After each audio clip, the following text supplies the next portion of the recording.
ఆ ధరణి వల్ల వీళ్ళ పాస్బుక్లు వీళ్ళ భూములు వీళ్ళకి ఏమి రాలేదు. రైతులందరికీ పడితే పాపం వీళ్ళు వట్టిన చూసుకుంటా ఏరిండు. నేను అందుకు వీళ్ళకు తరపున ప్రత్యేకంగా ప్రభుత్వానికి విజ్ఞప్తి చేస్తా ఉన్నా. వీరు గతంలో కోల్పోయినటువంటి రైతు బంధు అంతా కూడా వీళ్ళకు పట్టాలు వచ్చిన తర్వాత వీరు సాయం చేసే విధంగా ప్రయత్నం చేయాలా.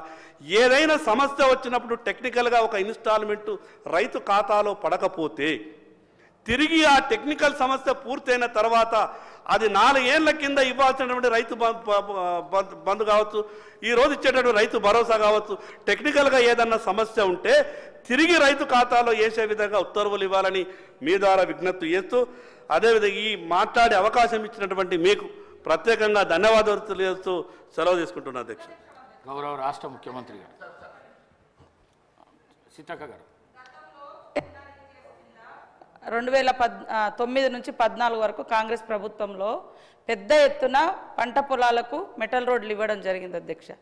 ఆ తర్వాత వచ్చిన గవర్నమెంట్ వాటిని విస్మరించింది. ఇప్పుడు మొన్న మా పంచాయతీరాజ్ శాఖ నుంచి కూడా ఎన్ఆర్ఈజీఎస్లో మళ్ళీ ఆ ప్రొవిజన్ పెట్టి రైతుల కోసం అక్కడ ఉన్నటువంటి అధికారులు ప్రజాప్రతినిధులు కూర్చొని ఒక్కొక్క నియోజకవర్గానికి అక్కడ ఉండే ఫండ్ని బట్టి మీరు ఏర్పాటు చేసుకోవాలని కూడా చెప్పడం జరిగింది అధ్యక్ష. ముఖ్యంగా రైతు భరోసా విషయంలో ఎన్ని ఎకరాల వరకు ఇవ్వాలనేది మాత్రం దాటవేస్తారు. ఆయనేమో అందరికి ఇచ్చేయండి ఓకే, కానీ ఎన్ని ఎకరాల వరకు? 100 ఎకరాలు ఉంటే 100 ఎకరాలకు ఇద్దామా, 50 ఎకరాలకు ఇద్దామా, 200 ఎకరాలు ఉంటే 200 ఎకరాలకు ఇద్దామా, ఎట్లా ఇద్దామో గది స్పష్టం చేయాలని మేము కోరుతాను అధ్యక్ష. గౌరవ ముఖ్యమంత్రి గారు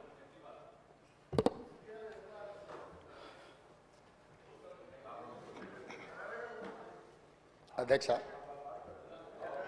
గౌరవ వ్యవసాయ శాఖ మంత్రి గారు రైతు భరోసా మీద just I wanted to give clarification. I'm not giving reply. Just some of members they have raised some doubts. I wanted to clarify that's. అధ్యక్ష, వ్యవసాయ శాఖ మంత్రి గారు తెలంగాణ రాష్ట్రానికి అత్యంత కీలకమైన అంశం కాంగ్రెస్ పార్టీ ప్రతిష్టాత్మకంగా భావించిన రైతు భరోసా కార్యక్రమం మీద వారు స్వల్పకాలిక చర్చను ఈ సభ ముందు పెట్టి ప్రభుత్వం రైతు భరోసా మీద తీసుకోవాలంటున్న నిర్ణయాలలో ప్రధాన ప్రతిపక్ష సభ్యులందరినీ శాసనసభ్యుల సలహాలు సూచనలు తీసుకొని ప్రభుత్వం విధి విధానాలను ఖరారు చేసుకొని ముందుకు వెళ్ళాలని గతంలోనే సభా సమావేశాల కంటే ముందే ప్రభుత్వ పరంగా సంక్రాంతి తర్వాత రైతు భరోసా కార్యక్రమాన్ని కొనసాగించాలని ప్రభుత్వ పక్షాన్ని ప్రకటన కూడా చేయడం జరిగింది. అయితే ఈ రైతు భరోసా స్వల్పకాలిక చర్చల సందర్భంగా శాసనసభ్యులు పాయల శంకర్ గారు చాలా విషయాలను ప్రస్తావించారు. అందులో ప్రధానంగా ఒక 2-3 విషయాల మీద నేను క్లారిఫికేషన్ ఇవ్వదలుచుకున్నాను. ఎందుకంటే చర్చ అంతా అయిపోయినాక కూడా నేను ఇచ్చి ఉండొచ్చు. కాకపోతే ఈ అంశాలకు సంబంధించి కొన్నిసార్లు ఎంబడెంబడే మనం రిప్లై చేస్తే వాటి ప్రాధాన్యత ఉంటుంది. సభ్యుల మనసులో ఉన్న అనుమానాలను కూడా మనం నివృత్తి చేసిన వాళ్ళం అవుతాం. రైతు భరోసా విషయంలో కాంగ్రెస్ పార్టీ రైతులను ఆదుకోవడానికి తీసుకోవాలన్న ఆలోచన, దీన్ని అమలు చేసే విధానంలో ఎవరికి ఎలాంటి అనుమానాలు ఉండాల్సిన అవసరం లేదు. సంపూర్ణంగా తెలంగాణ రైతు సమాజాన్ని ఆదుకోవడానికే మా ప్రభుత్వం ముందు భాగాన ఉంటుంది. కాంగ్రెస్ పార్టీకి శ్రీమతి ఇందిరాగాంధీ గారికి ఉన్న చరిత్ర ఈడ ప్రతి ఒక్కరికి తమరికి ప్రత్యేకంగా తెలుసు అధ్యక్ష. భూమి చుట్టూతా ఉన్న పేదలు, ముఖ్యంగా దళితులు, గిరిజనులు, బలహీన వర్గాలు, వ్యవసాయ కుటుంబాలు భూమినే నమ్ముకొని భూమినే అమ్మగా భావించి ఈ భూమి చుట్టూతోనే వాళ్ళ జీవితం ముడిపడి ఉన్న విషయంలో ఆ రైతులను ఆదుకోవాలన్నదే ప్రభుత్వం యొక్క ఆలోచన. గత ప్రభుత్వం గొప్పగా చెప్పుకునే రైతు బంధు పథకం, ఈ రైతు బంధు పథకం యొక్క మూల ఉద్దేశం పెట్టుబడి సహాయ పథకము. వ్యవసాయ రైతుకు పెట్టుబడి సహాయ పథకము. పెట్టుబడి సహాయం ఎవరికి అధ్యక్ష? వ్యవసాయం చేసుకునే వాళ్లకు సహాయం చేయడము, ఆ సహాయము పెట్టుబడి రూపంలో, ఆ సహాయము నగదు రూపంలో రైతుకు చేరవేయాలన్నదే గత ప్రభుత్వం యొక్క లక్ష్యము అని వాళ్ళు జీవోలో స్పష్టంగా వాళ్ళు ఇచ్చిన జీవోలోనే అంశాలను క్రోడీకరించారు. మరి అమలు చేసే క్రమంలో గొప్పల కోసం పోయో నిర్లక్ష్యపూరితంగానో లేకపోతే ఏమాత్రం బాధ్యత లేకుండా బాధ్యతారహితంగా వ్యవహరించడం వల్ల సరాసరి ప్రభుత్వానికి అందుతున్న ఒక అంచనా, మేము వచ్చిన తర్వాత 7,625 కోట్లు రైతు భరోసా పథకంలో రైతుల ఖాతాలు వేసినవి తీసేస్తే అంతకంటే ముందు 72,816 కోట్లు గత ప్రభుత్వం రైతులకు రైతు బంధు పథకంలో వేసిండ్రు అధ్యక్ష. అందులో ఒక అంచనా సాగులో లేని భూములకు 22,606 కోట్ల రూపాయలు, సాగులో లేని భూములకు రాళ్లకు, రప్పలకు, గుట్టలకు, రోడ్లకు లేకపోతే పరిశ్రమలుగా రూపాంతరం చెందిన లేఅవుట్లై రియల్ ఎస్టేట్లో ఎకరాలను గజాలుగా మార్చి గజాలను లేఅవుట్లు చేసి లేఅవుట్ల ద్వారా ఇండ్లు అమ్ముకొని కాలనీలు వెలిసిన వాళ్ళకు కూడా ఈరోజు రైతు బంధు వచ్చింది. దాంతో 72,000 కోట్లలో 22,000 కోట్లు దాదాపుగా ఆయాచిత లబ్ధి అనర్హులకు చేరిందని ఒక అంచనా అధ్యక్ష. ఈరోజు నేను అడుగుతున్న అధ్యక్ష, నేను మీ దృష్టికి తీసుకొస్తున్న పాయల్ శంకర్ గారిని కూడా నేను అడగదలుచుకున్నా, రాళ్లకు, రప్పలకు, గుట్టలకు కూడా మనం ఇద్దామా?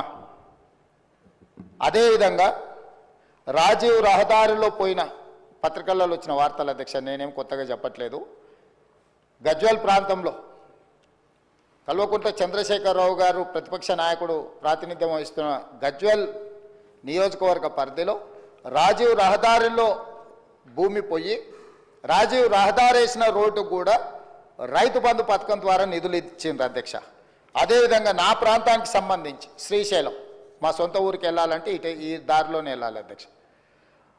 ఆమన్గల్లు ప్రాంతంలో శ్రీశైలం రోడ్లో పోయిన భూమికి కొత్త పాస్ పుస్తకాలు అధికారులు, అక్కడ కొంతమంది రాజకీయ దళారులు కుమ్ముకై శ్రీశైలం పోయిన రోడ్లకు ఈరోజు రైతు బంధు పథకాన్ని ఆ గత ప్రభుత్వం ఇచ్చింది అధ్యక్ష.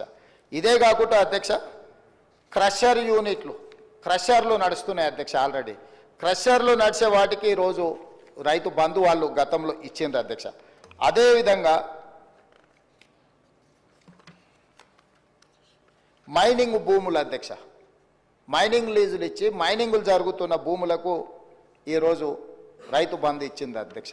అదేవిధంగా టీఆర్ఎస్కు సంబంధించిన నాయకులు, అధికారులు పోడు భూములు రైతులకు, పేదలకు, గిరిజనులకు, ఆదివాసీలకు ఇస్తే వాళ్ళ పేరు మీద కూడా నకిలీ పట్టాలు తయారు చేసి నకిలీ పట్టాల ద్వారా కూడా రైతు బంధు పథకాన్ని ఆయాచిత లబ్ధి పొందిండ్రు అధ్యక్ష. ఈరోజు ఇట్లా చెప్పుకుంటూ పోతే అది క్రషర్లు కావచ్చు, శ్రీశైలం నేషనల్ హైవే కావచ్చు, లేకపోతే రాజీవ్ రహదారి కావచ్చు, లేకపోతే క్రషర్లు పెట్టినవి కావచ్చు, లేకపోతే మైనింగ్లు ఇచ్చినవి కావచ్చు, లేకపోతే హైదరాబాదు చుట్టుముట్టూత, ముఖ్యంగా హైదరాబాదు నగరం చుట్టుముట్టూత ఒకప్పుడు మనందరం చూసినాం, కూరగాయలు పండించేవాళ్ళు, ఆకుకూరలు పండించేవాళ్ళు, వివిధ రకాల ద్రాక్ష తోటలు, చాలా వ్యవసాయం జరిగేది. కానీ ఇవాళ హైదరాబాదు నగరం చుట్టుముట్టూత ఒక 50 కిలోమీటర్ల పరిధిలో 70-80% వ్యవసాయం ఎవరు చేయడం లేదు. రియల్ ఎస్టేట్లుగా మారి, లేఅవుట్లుగా మారి, ప్లాట్లుగా విక్రయించి ఈరోజు మొత్తం వ్యవసాయేతర పనులకు, పరిశ్రమలకు, లేకపోతే ఐటీ కంపెనీలకు, లేకపోతే రియల్ ఎస్టేట్ లేఅవుట్ల కిందనూ మారిపోయినాయి అధ్యక్ష. గత ప్రభుత్వము యావరేజ్గా 2 సీజన్లకు కలిపి ప్రతి సంవత్సరం 3 కోట్ల ఎకరాలకు వాళ్ళు డబ్బులు ఇచ్చుకుంటా పోయినారు అధ్యక్ష. 3 కోట్ల ఎకరాలకు వాళ్ళు ఎకరాకు 10,000 ప్రకారము చేసుకుంటూ పోతే 15,000 కోట్ల రూపాయలు ప్రతి సంవత్సరం దాదాపుగా +-10% వాళ్ళు ఖాతాలలో వేసిండ్రు అధ్యక్ష. అట్లా వాళ్ళు ఇచ్చిన 72,000 కోట్లల్లో 22,000 కోట్ల రూపాయలు జాతీయ రహదారులకు, రియల్ ఎస్టేట్లో ప్లాట్లు అమ్మిన వాళ్లకు, క్రషర్లకు, మైనింగ్లకు, రాళ్లకు, రప్పలకు, కొండలకు, గుట్టలకు దొంగ పాస్ పుస్తకాలు తయారు చేసుకొని అధికారంలో ఉన్నాం కాబట్టి అధికార పార్టీ నాయకుల అనుచరులము, వారి సహచరులము, వారి బంధువులమని వేలాది కోట్ల రూపాయలు కొల్లగొట్టిండ్రు అధ్యక్ష. మరి ఈరోజు నేను అడుగుతున్న తమరి ద్వారా ప్రధాన ప్రతిపక్షము ఈ పథకాన్ని 80,000 పుస్తకాల్లో చదివిన సారాంశంతో దీన్ని తయారు చేసిన ప్రధాన ప్రతిపక్ష నాయకుడు వచ్చి ఇంత కీలకమైన అంశం చర్చకు వచ్చినప్పుడు వారు సూచనలు ఇస్తారని అనుకున్నాం అధ్యక్ష. వారి అనుభవం నుంచి, వారి పరిపాలనలో వారు నేర్చుకున్న అంశాల నుంచి ఈ ప్రభుత్వం ఏదైనా సూచన వస్తే మేము తీసుకుందాం అనుకున్నాం. ఇక్కడ ఒక అంశం చెప్పొచ్చు అధ్యక్ష. ఈరోజు ఇది ప్రవేశపెట్టిన వ్యవసాయ శాఖ మంత్రి గారు తుమ్మల నాగేశ్వరరావు గారు వారికంటే సీనియర్, వారికంటే ముందు ఎమ్మెల్యే, వారికంటే ముందు మంత్రి, వారికంటే ఎక్కువ శాఖలు నిర్వహించారు. అయినా మా సహచార మంత్రి తుమ్మల నాగేశ్వరరావు గారికి ఎలాంటి బేసిజాలు లేవు అధ్యక్ష. ఒకవేళ ఎవరైనా మొదటిసారి శాసనసభ్యుడైనా, ఈరోజు నేను ఎందుకు రిప్లై చేస్తున్నా, మొదటిసారి శాసనసభ్యుడు శంకర్ గారు, పాయల శంకర్ గారు కొన్ని అంశాలు లేవనెత్తితే వారు గతంలో స్థానిక సంస్థలలో ప్రజాప్రతినిధిగా పనిచేశాడు. ఎమ్మెల్యే కాకపోయి ఉండొచ్చు, ఎమ్మెల్యే కంటే ఎక్కువ ప్రజలతో మమేకమై ప్రజా జీవితంలో సంవత్సరాల కొద్ది ప్రజలలో ఉన్నారు. తనకు ఒక అనుభవం ఉంది. అది ముఖ్యంగా ఆదిలాబాద్ లాంటి వెనుకబడిన ప్రాంతం, గిరిజనులలో ఆదివాసీలు అత్యధికంగా ప్రాతినిధ్యం వహిస్తున్న ప్రాంతం నుంచి వచ్చిందంటే డెఫినెట్గా అవుట్ ఆఫ్ హిజ్ ఎక్స్పీరియన్స్ తన అనుభవం నుంచి కొన్ని ప్రభుత్వానికి సూచనలు చేసినప్పుడు ఈ ప్రభుత్వం తప్పకుండా మొదటిసారి సభ్యుడు కాబట్టి మేము వినం, అత్యంత సీనియర్ కాబట్టి ఆయన ఏ అబద్ధాలు చెప్పినా అబద్ధాలు అన్నిటిని ప్రభుత్వం స్వీకరించాలి. ఇట్లాంటి వాదనలకు ఇక్కడ తావలేదు అధ్యక్ష. తమరి నాయకత్వంలో అంశానికి ప్రాధాన్యత ఉంది, విషయాన్ని క్షుణ్ణంగా పరిశీలించే విధానం ఉంది. ఎవరికి నిజమైన లబ్ధిదారుడికి ఒక్కరికి కూడా అన్యాయం జరగొద్దు, చివరి పేదవాడి వరకు కూడా ప్రభుత్వం యొక్క సంక్షేమం చేరాలనేది మా ప్రభుత్వం యొక్క ఉద్దేశము, లక్ష్యం అధ్యక్ష. ఈ లక్ష్యాన్ని చేరుకునే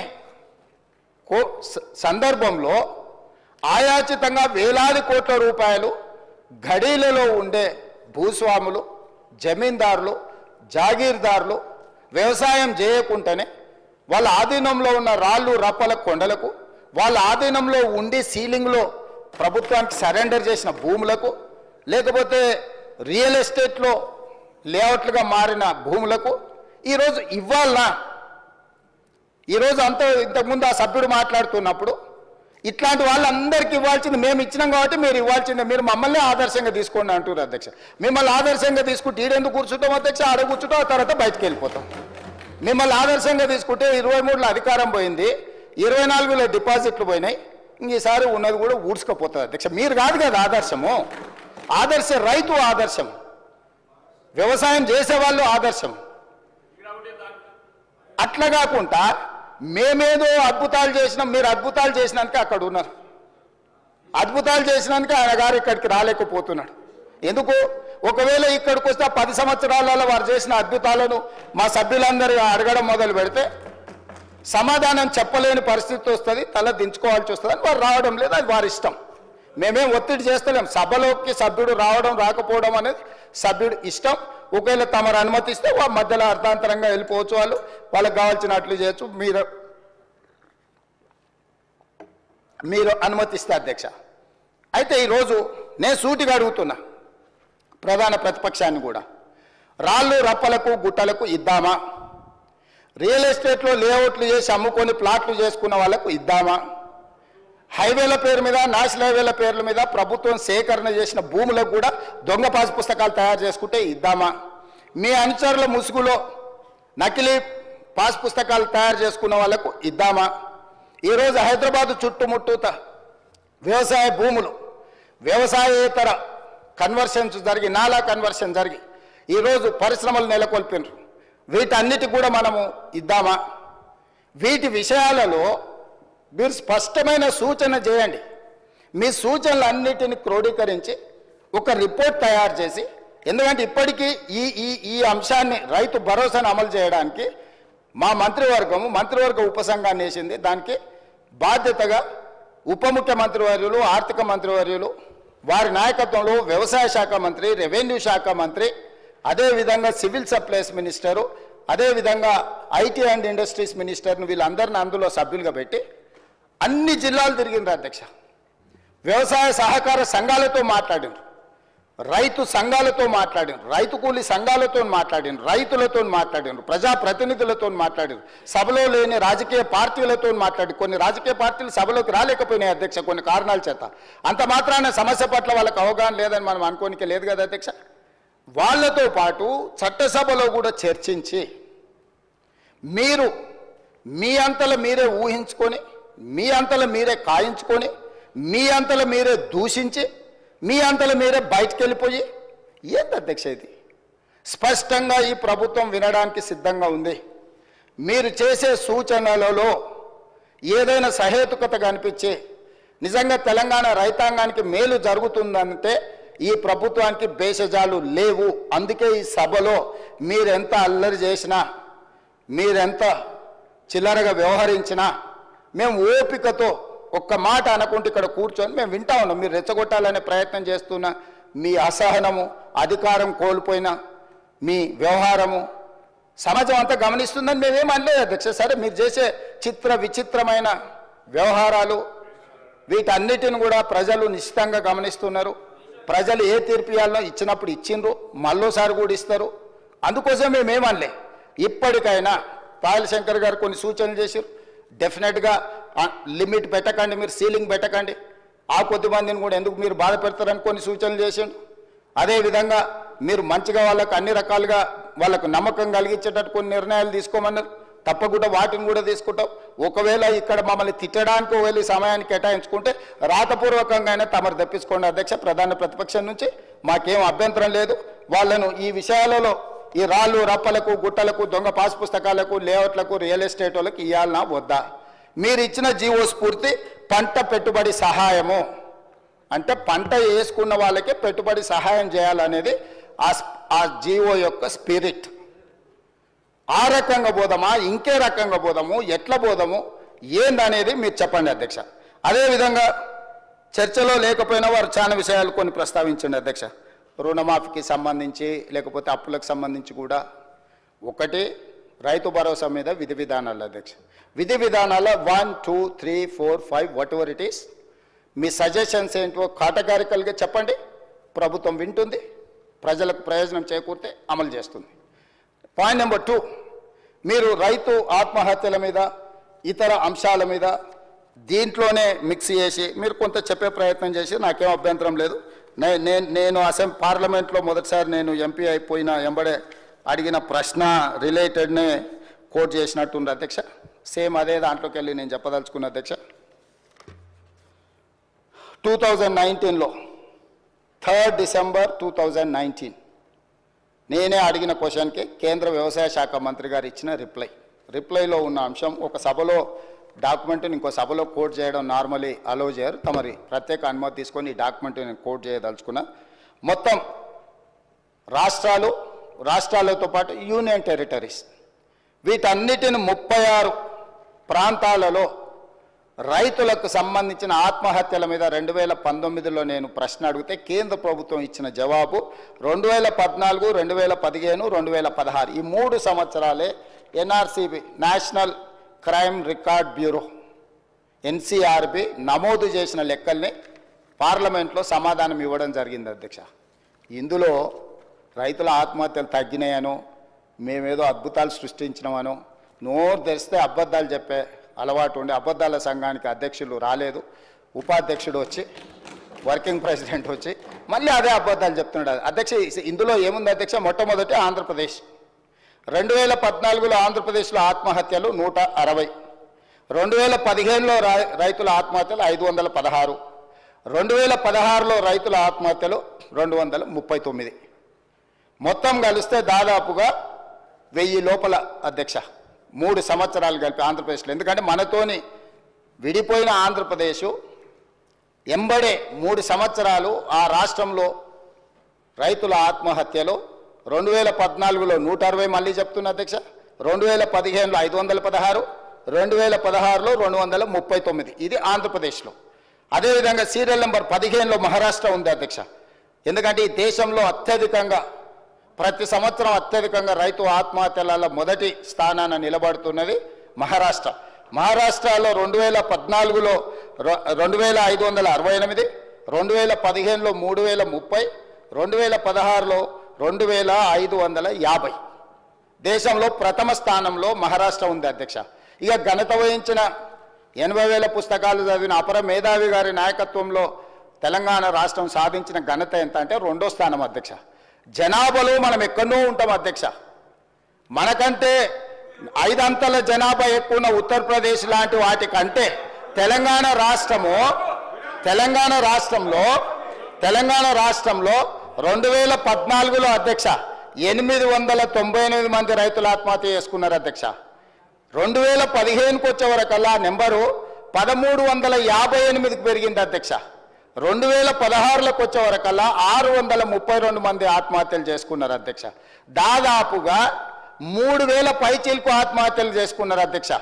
అంటే ఆంధ్రప్రదేశ్ మన నుంచి విడిపోయినాక 1000 లోపల రైతులు ఆత్మహత్య చేసుకుంటే తెలంగాణ వారి నాయకత్వంలో 3000 మంది పైగా రైతులు ఆత్మహత్యలు చేసుకున్నారు. దేశంలోనే మొదటి స్థానం మహారాష్ట్ర అయితే 2వ స్థానం రైతు ఆత్మహత్యల తెలంగాణ. 3 సంవత్సరాల లెక్కలు పార్లమెంట్లో పెడితే ఇది కూడా వాళ్ళ ఘనత మేము తగ్గించినాం. ఏంది మీ బొంద మీరు తగ్గించింది? నీతో పాటు ఉన్న ఆంధ్రప్రదేశ్ రాష్ట్రం ఎక్కడుంది? నువ్వెక్కడున్నావు? మిగతా రాష్ట్రాలన్నీ కావాలంటే లెక్క చదువుతా అధ్యక్ష. ఏ రాష్ట్రం కూడా మనకంటే అత్యధిక జనాభా ఉన్న మధ్యప్రదేశ్ ఉత్తరప్రదేశ్ అధ్యక్ష. ఉత్తరప్రదేశ్లో 20 కోట్ల జనాభా అధ్యక్ష. ఉత్తరప్రదేశ్లో 14లో 63 మంది రైతు ఆత్మహత్యలు, 15లో 145 మంది రైతు ఆత్మహత్యలు, 16లో 69 మంది ఆత్మహత్యలు అధ్యక్ష. అత్యధిక దేశంలోనే అత్యధిక జనాభా ఉన్న ఉత్తరప్రదేశ్, పేదరికం ఉన్న ఉత్తరప్రదేశ్ 14లో మనకు 63 మంది, 15లో 145 మంది, 16లో 69 మంది రైతు ఆత్మహత్యలు అధ్యక్ష. ధనిక రాష్ట్రము, మిగులు రాష్ట్రము, ఇట్లాంటి ధనిక రాష్ట్రంలో మిగులు రాష్ట్రంలో 14, 15, 16లో దాదాపుగా 3000 మంది రైతులు ఆత్మహత్యలు చేసుకున్నారంటే తలదించుకోవాల్సింది పోయి రైతుల క్షమాపణ చెప్పాల్సింది పోయి మేము మా గొప్పలు చూడండి, మా తాతలు నేతులు తాగినరు, మీరు మా మూతి వాసన చూడండి, తినడానికి తిండి లేదు కానీ మేము మీసాలకు సంపెంగ నూనె పెట్టుకుంటాం. ఏంటి అధ్యక్ష ఈ గొప్పలని?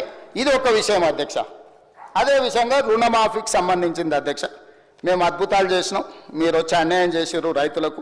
ఇక మీరు అన్యాయం చేయబట్టే ఈరోజు మొత్తం రాష్ట్రం దివాలా తీసిపోయిందని గొప్పలు చెప్పుకున్నారు అధ్యక్ష. నేను వాస్తవాలను తమ ద్వారా తెలంగాణ సమాజానికి రైతాంగానికి వాస్తవం తెలుసు కాబట్టి వాళ్ళకి తెలిసిన ప్రకారం కర్రు కాల్చారు, వాత పెట్టారు అధ్యక్ష.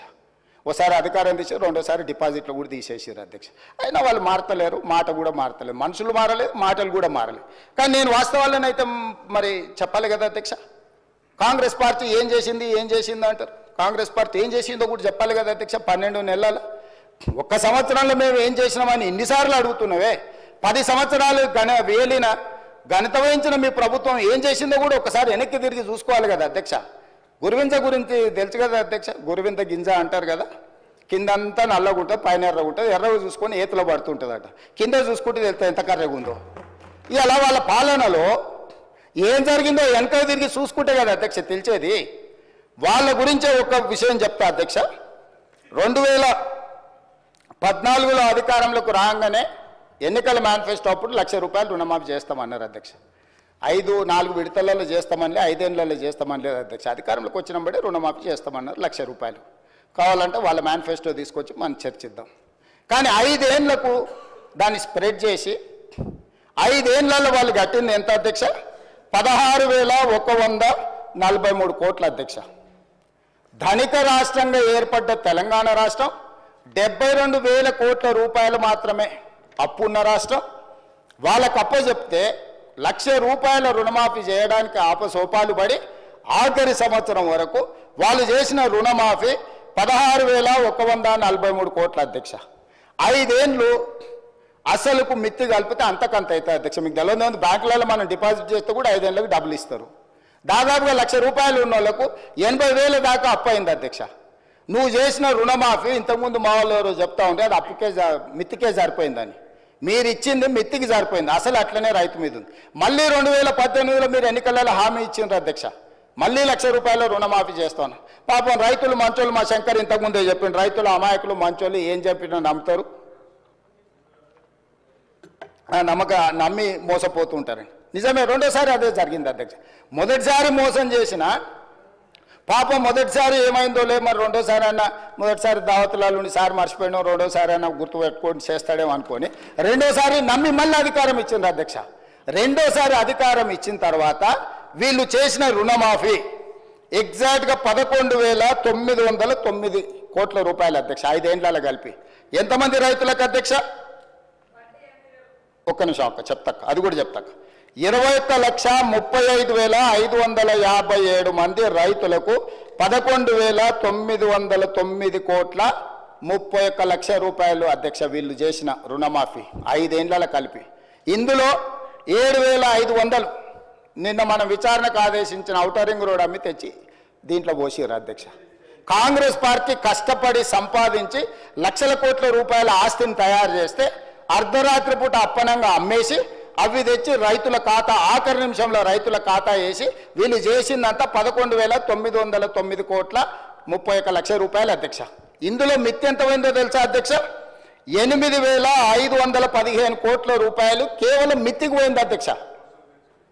5 సంవత్సరాలలో 2018 నుంచి 2023 5 సంవత్సరాలలో 21,35,557 మంది రైతులకు నికరంగా వీళ్ళు చేసిన రైతు రుణమాఫీ 3,384 కోట్ల రూపాయలు అధ్యక్ష.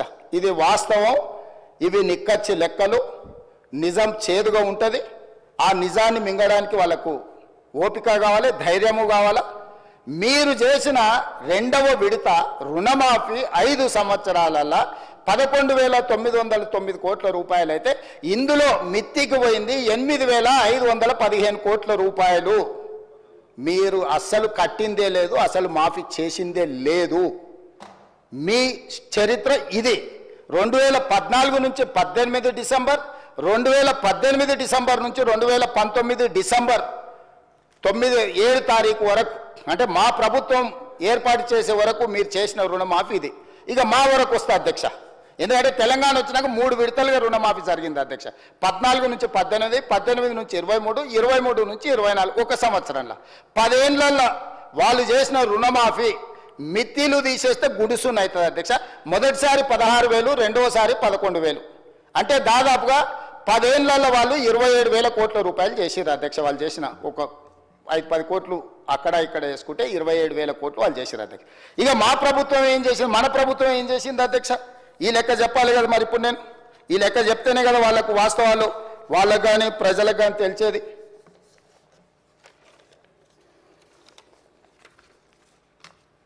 రెండు లక్షల వరకు రుణమాఫీ చేస్తామని ఎన్నికల మేనిఫెస్టోలు చెప్పినాం, ఎన్నికల తర్వాత కూడా చెప్పినాం. ఒక సందర్భంలో ఒక ఆయన సవాల్ ఇసిరిండు, అది అట్లా ఇది ఇట్లా అని. 15 ఆగస్టు లోపల చేస్తామని చెప్పినాం.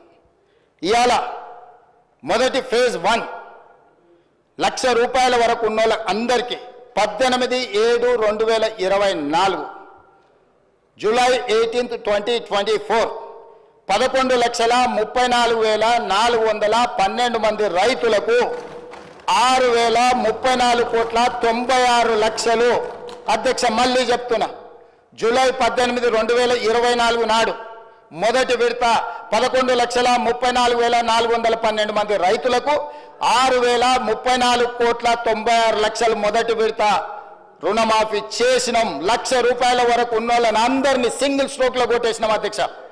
రెండవ ఫేజ్ 30 జూలై 2024 సరిగ్గా 12 రోజుల్లోనే 6,40,823 మంది రైతులకు 6,190 కోట్ల రూపాయలు రెండో విడత మాఫీ చేసినాం అధ్యక్ష 12 రోజుల్లోనే. మూడో విడత అధ్యక్ష 15 ఆగస్టు నాడు, నేను విదేశాల్లో ఉంటే కూడా 15 ఆగస్టు మాట ఇచ్చినాం. 15 ఆగస్టు నాటికి ఖచ్చితంగా చెయ్యాలని వెనక్కి వచ్చి 13 తారీఖే భారతదేశానికి వచ్చి ఖమ్మం జిల్లాకు వెళ్ళి ఏ దేవుడు భద్రాద్రి రాముడి దగ్గర చెప్పినామో అదే జిల్లాలో లక్షల వేలాది మంది రైతుల సమావేశాన్ని పెట్టి 15 ఆగస్టు 2024 నాడు 4,46,832 మంది రైతులకు 5,644 కోట్ల 24 లక్షలు. ఫేజ్ 3లో 2 లక్షల వరకు ఉన్న వాళ్ళందరికీ మాఫీ చేసినాం అధ్యక్ష. 3 విడతలలో ఎన్ని రోజులు? సరిగ్గా 27 రోజుల్లో 3 విడతలలో 17,869 కోట్ల 21 లక్షల రూపాయలు 3 విడతల్లో 27 రోజుల్లో 2 లక్షల రూపాయల వరకు రుణమాఫీ చేసిన చరిత్ర ఈ భారతదేశంలో స్వతంత్రం వచ్చినప్పటి నుంచి ఇంక్లూడింగ్ కాంగ్రెస్ పాలిత రాష్ట్రాలలో కూడా చేయనంత గొప్ప రుణమాఫీ తెలంగాణ రాష్ట్రంలో మన ప్రభుత్వం ప్రజా ప్రభుత్వం చేసింది అధ్యక్ష. దీన్ని అభినందించాలి కదా అధ్యక్ష.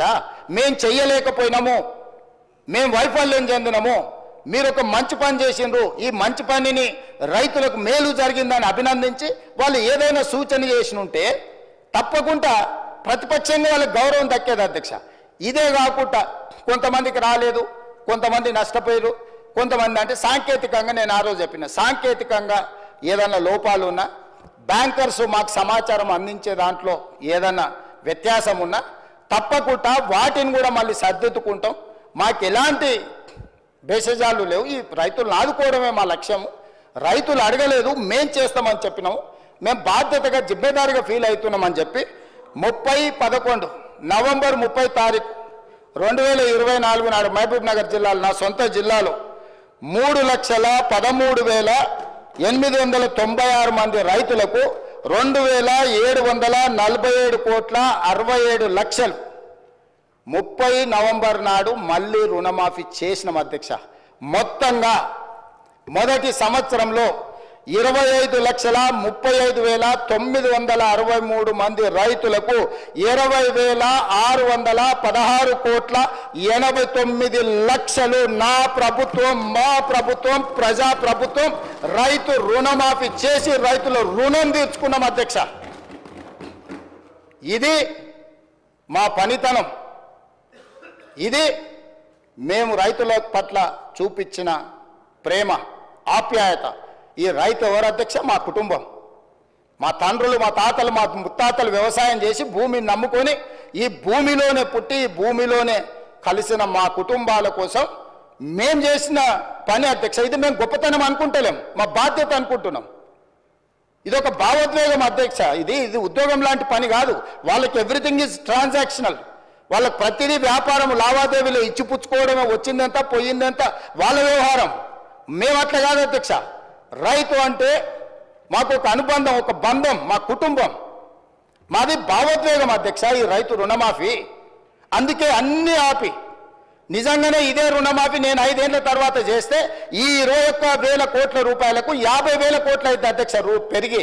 ఎందుకు మిగతా అన్ని కూడా కడుపు కట్టుకొని మిగతా కొన్ని అభివృద్ధి కార్యక్రమాలు కూడా ఆపుకొని ఈ రైతులకు ఎందుకు మొదటి సంవత్సరంలోనే వస్తేనే ఎందుకు రుణమాఫీ మీద పెట్టినా అంటే ఇప్పుడే రుణమాఫీ చేస్తే రైతు నెత్తి మీద మిత్తిల భారం పడదు అధ్యక్ష. అందుకోసం నేను రైతులను మిత్తిల నుంచి కాపాడి రైతుని ఆదుకోవాలని, రైతు అంటే మేమంటే రైతు అని, రైతును రాజుగా చూడాలని, వ్యవసాయం దండుగా కాదు వ్యవసాయాన్ని పండుగ చేయాలనే ఉద్దేశంతో 20,616 కోట్ల 89 లక్షల రూపాయలు రుణమాఫీ చేసి ఈ సభలో నిటారుగా నిలబడి ఈరోజు ప్రజలకు మేము జవాబిస్తున్నాం అధ్యక్ష. వీళ్ళకి కాదు అధ్యక్ష. ఏంది వీళ్ళకి జవాబు చెప్పేది? వీళ్ళకి ఏమైనా బాధ్యత ఉందా? వీళ్ళకి ఏమైనా బరువు ఉందా? బాధ్యత ఉందా? ఎట్లా వివరించడం మీరు చూసిరు కదా అధ్యక్ష పైనుంచి. వీళ్ళ మమ్మల్ని అడిగేది? వీళ్ళకి అర్హత ఉందా? ఇంకా ఎస్ఎల్బిసిలో మీరు 40,000 కోట్లు వచ్చింది, లేకపోతే ఇంత ఉంది అంత ఉంది అంటారు. కరెక్ట్, అక్కడికే వస్తాం. మీరు చేసిన పాపం పుట్టలాగా పెరిగి అది మా నెత్తి మీదకి వచ్చింది. 2014 నుంచి 2023 వరకు 10 ఏళ్ళు మీరు ఎగదొబ్బిందంతా తడిసి మోపెడై తట్టెడై అప్పుల భారం నెత్తి మీద పడి అవన్నీ కలిపితే ఇక్కడికి వచ్చింది. కానీ మేము ఇచ్చింది ఏ డేట్ నుంచి అధ్యక్ష? మేము మా బాధ్యత తీసుకున్నప్పుడు మేము క్లియర్గా ఒక డేట్ మెన్షన్ చేసినాం అధ్యక్ష. 11/12/2018 నుంచి 9/12/2023 నేను బాధ్యత తీసుకునే వరకు 5 సంవత్సరాలు కరెక్ట్గా లెక్కగట్టి ఈ 5 సంవత్సరాలలో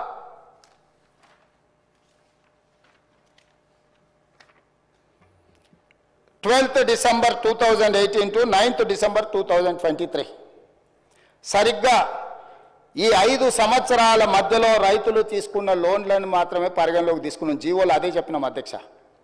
వాళ్ళు ఎగబెట్టింది ఉమ్మడి రాష్ట్రంలో పెండింగ్ ఉన్నది, 2014 నుంచి 2018 వరకు తీసుకున్న పెండింగ్ ఉన్నాయి, లేకపోతే వాళ్ళు మిత్తిలు కట్టకుండా వదిలేసినాయి, ఇవన్నీ లెక్క కడితే రైతుల ఎస్ఎల్బిసి బ్యాంక్ ఏం చెప్తుంది అధ్యక్ష?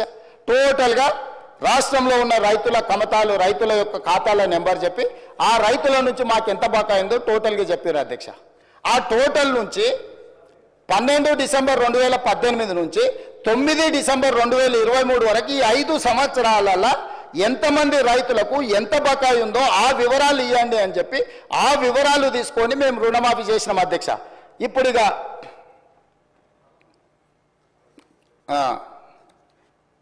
చంద్రశేఖరరావు గారు ఈ సభలోనే చెప్పిండు అనుకుంటా అధ్యక్ష, ఇది మొత్తము రైతుల రుణాలను ఒకేసారి మాఫీ చేయలేము, 8,000 కోట్ల రూపాయలు కావాలి, మా దగ్గర నల్ల డబ్బు లేదు అంటే ప్రభుత్వంలో లేదని వాళ్ళ దగ్గర లేదని అనుకునేవి అధ్యక్ష. స్విస్ బ్యాంకు కూడా అప్పియగలిగినంత శక్తి వచ్చింది అధ్యక్ష. నేను అంతకుముందు ఎమ్మెల్యే అంతకుముందు ఆర్థిక మంత్రిని అడిగిన, అరే ఏడో దాసుడు కష్టం కాదు, 10 పైసలు మిత్తిస్తాం, మా ప్రభుత్వానికి అప్పి రైతులకు రుణమాఫీ చేస్తాను ఒకసారి అడిగిన అధ్యక్ష. ఇట్లనే కొన్ని దావతులు ఎదురుపడితే కొంచెం సానుకూలంగానే తల ఊపిండు, కానీ మళ్ళీ బామార్దికి కోపం వస్తుందని జర వెనక తగ్గినట్టు అనిపించింది అధ్యక్ష. ఇవాళ ఈ రాష్ట్రం ఉన్న 7 లక్షల కోట్ల అప్పు కూడా కట్టాలంటే ఏం లేదు అధ్యక్ష. వాళ్ళకిన ఒక్కసారి మన దిక్కు చూసిరంటే రాష్ట్రం అప్పు అంతా కట్టొద్దు అధ్యక్ష, ఎందుకంటే అంతా అక్కడికే చేరింది కదా. సో రైతులకు ఇవ్వడానికి 8,000 కోట్ల రూపాయలు కూడా నా దగ్గర లేవు అని చెప్పి ఈరోజు రైతుల కోసమే మేము బ్రతుకుతున్నాం, రైతుల కోసం మేము ప్రాణాలు ఇస్తాం, రైతుల కోసం మా కిడ్నీలు కూడా ఇస్తాం. ఏంది అధ్యక్ష, మీరు ఒకవేళ ఇచ్చినా కూడా మీకున్న షుగర్ లెవెల్స్కి అవి పనికిరావు అధ్యక్ష. ఒకవేళ మీరు ఇద్దామని ముందుకు వచ్చినా ఆ పరిస్థితి లేదు తీసుకోవడానికి. సో మీరు ఏం చేసిండ్రో వెనక్కి తిరిగి చూసుకోకుండా ఎందుకు అధ్యక్ష నాకు ఈ పాపం, నాకు ఈ శిక్ష? మీరు చేసిన పాపాలన్నీ నేను చదవాల్సి వస్తుంది అధ్యక్ష. ఇది నాకు శిక్షలాగా అయిపోయింది. ఈ శిక్ష నాకు వద్దు అధ్యక్ష. నేనేమంటున్నా అంటే నేను ఒక పాజిటివ్ దృక్పథంతో ముందుకు వెళ్ళాలనుకుంటున్నా. కాబట్టి దయచేసి రుణమాఫీ చేస్తే సరిపోతుందా? జీతాలు పింఛన్లు ఇవ్వద్దా? ఇప్పటిదాకా ప్రభుత్వ ఉద్యోగస్తులకు కూడా ఇవ్వండి, లక్షల కోట్ల జీతాలు వచ్చేటోళ్ళకి ఇవ్వండి, ఐఏఎస్లకు ఐపీఎస్లకు కూడా ఇవ్వండి, టాటాలకు బిర్లాలకు కూడా ఇవ్వండి. ఆయన దోస్తు అదానికి ఆయనకు ఫ్లైట్ ఇచ్చి దావత్ చేసుకుని అదానికి ఇవ్వమంటాడు. ఇటలీ నుంచి నిన్నమన్న యునైటెడ్ కింగ్డమ్ నుంచి వచ్చింది కదా ఎఫ్ఈఓ సిఓ కూడా ఇక్కడ భూమి కొంటే ఆయన కూడా ఇవ్వమంటాడు. ఎట్లా ఇంత బాధ్యత లేకుండా ఇట్లా మాట్లాడుకుంటూ పోతే ఇది ఏ రకంగా సమంజసం అధ్యక్ష? అదేవిధంగా అధ్యక్ష అదేవిధంగా అధ్యక్ష ఈరోజు నువ్వు ఎంత అరిసినా ఆయన నీకేమి ఇయ్యాడు. ఇప్పుడు నువ్వు ఆయన పేరు ఎంతో తలుచుకున్నా పాపం ఇప్పుడేం వరం ఇచ్చేటట్టు లేడు. సో ఈరోజు అందుకే రాష్ట్రానికి వచ్చిన 100 కూడా మన స్కిల్ యూనివర్సిటీ కోసం 100 కోట్లు తెలంగాణ యువత కోసం తీసుకుంటే కడుపు మండి మాకు రాలేదని అక్కస్తోటి నానా యాగి చేస్తే ఆ పిల్లల స్కిల్ డెవలప్మెంట్ యూనివర్సిటీకి తీసుకున్న 100 కోట్లు కూడా వాపసు ఇవ్వాల్సి వచ్చింది అధ్యక్ష. ఇది రాష్ట్రానికి నష్టం. నాకేం నష్టం అధ్యక్ష? నేను చెప్పిన ఇది రాష్ట్రానికి తీరని నష్టం జరుగుద్ది, రాష్ట్రానికి తీరని నష్టం జరుగుద్ది అని చెప్పిన అధ్యక్ష. అందుకోసమని ఇవాళ వీళ్ళు ఈ రకంగా మాట్లాడిండ్రు అధ్యక్ష. ఈరోజు మిగతా 2 లక్షల పైన ఉన్న వాళ్ళ గురించి కూడా మా మిత్రుడు శంకర్ అది కూడా చేస్తే బాగుంటుంది అని మేము ముందే చెప్పినాం అధ్యక్ష. అసలు మా ఎన్నికల మేనిఫెస్టోలో ఏముందో ఒకసారి చూడమని చెప్తున్నా. నేనేమన్నా 2 లక్షల వరకు ఎవరి రైతులకైతే అప్పు ఉందో అప్పు తీరుస్తామన్నాం. ఈరోజు ఇంకా ఏదైనా 2 లక్షల లోపల ఎవరిదైనా తప్పుబడ్డా ఇంకేదైనా సవరించేది ఉన్నా మీ లెక్కలు తీసుకొచ్చి ఇవ్వండి, మీ లెక్కలు ఇవ్వండి. నిజాలు వినడానికి ఓపిక ఉండాలి అధ్యక్ష. నిజం వినడానికి ఓపిక ఉండాలి అధ్యక్ష. నిజం అనేది కొంచెం చేదుగుంటుంది అధ్యక్ష. ఈ చేదు గుళికలు కొంచెం మింగాల్చి, ఎందుకంటే 10 ఏళ్ళు చేసిన పాపాలకు ఇది తప్పదు అధ్యక్ష. ఇది చాలా చిన్న శిక్ష అధ్యక్ష. ప్రజలు విధించిన శిక్ష ముందు ఇది చాలా చిన్నది, వినాలి వాళ్ళు, ఎందుకంటే మంచి చెప్తున్నప్పుడు నేర్చుకోవాలి. అదేవిధంగా అధ్యక్ష ఇక అప్పుల గురించి పదే అప్పులు ఇట్లా తెచ్చారు, అప్పులు అట్లా తెచ్చారు, మేము తెచ్చిన అప్పులు అదేదో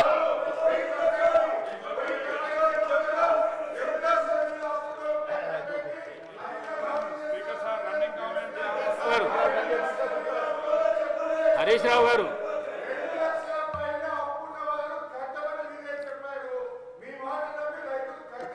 హరీష్ రావు గారు అధ్యక్ష మీకు అవకాశం వచ్చినప్పుడు మాట్లాడండి. అధ్యక్ష నేను మళ్ళీ తమరి ద్వారా చెప్తున్నా, మాట తప్పని మడమ తిప్పని రాజకీయ party Congress party. 2004లో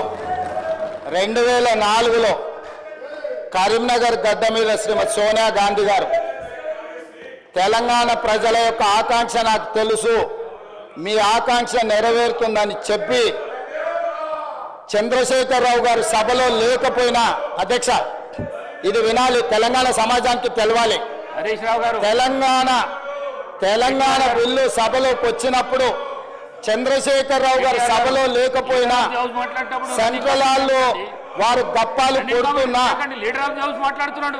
Telangana bill pass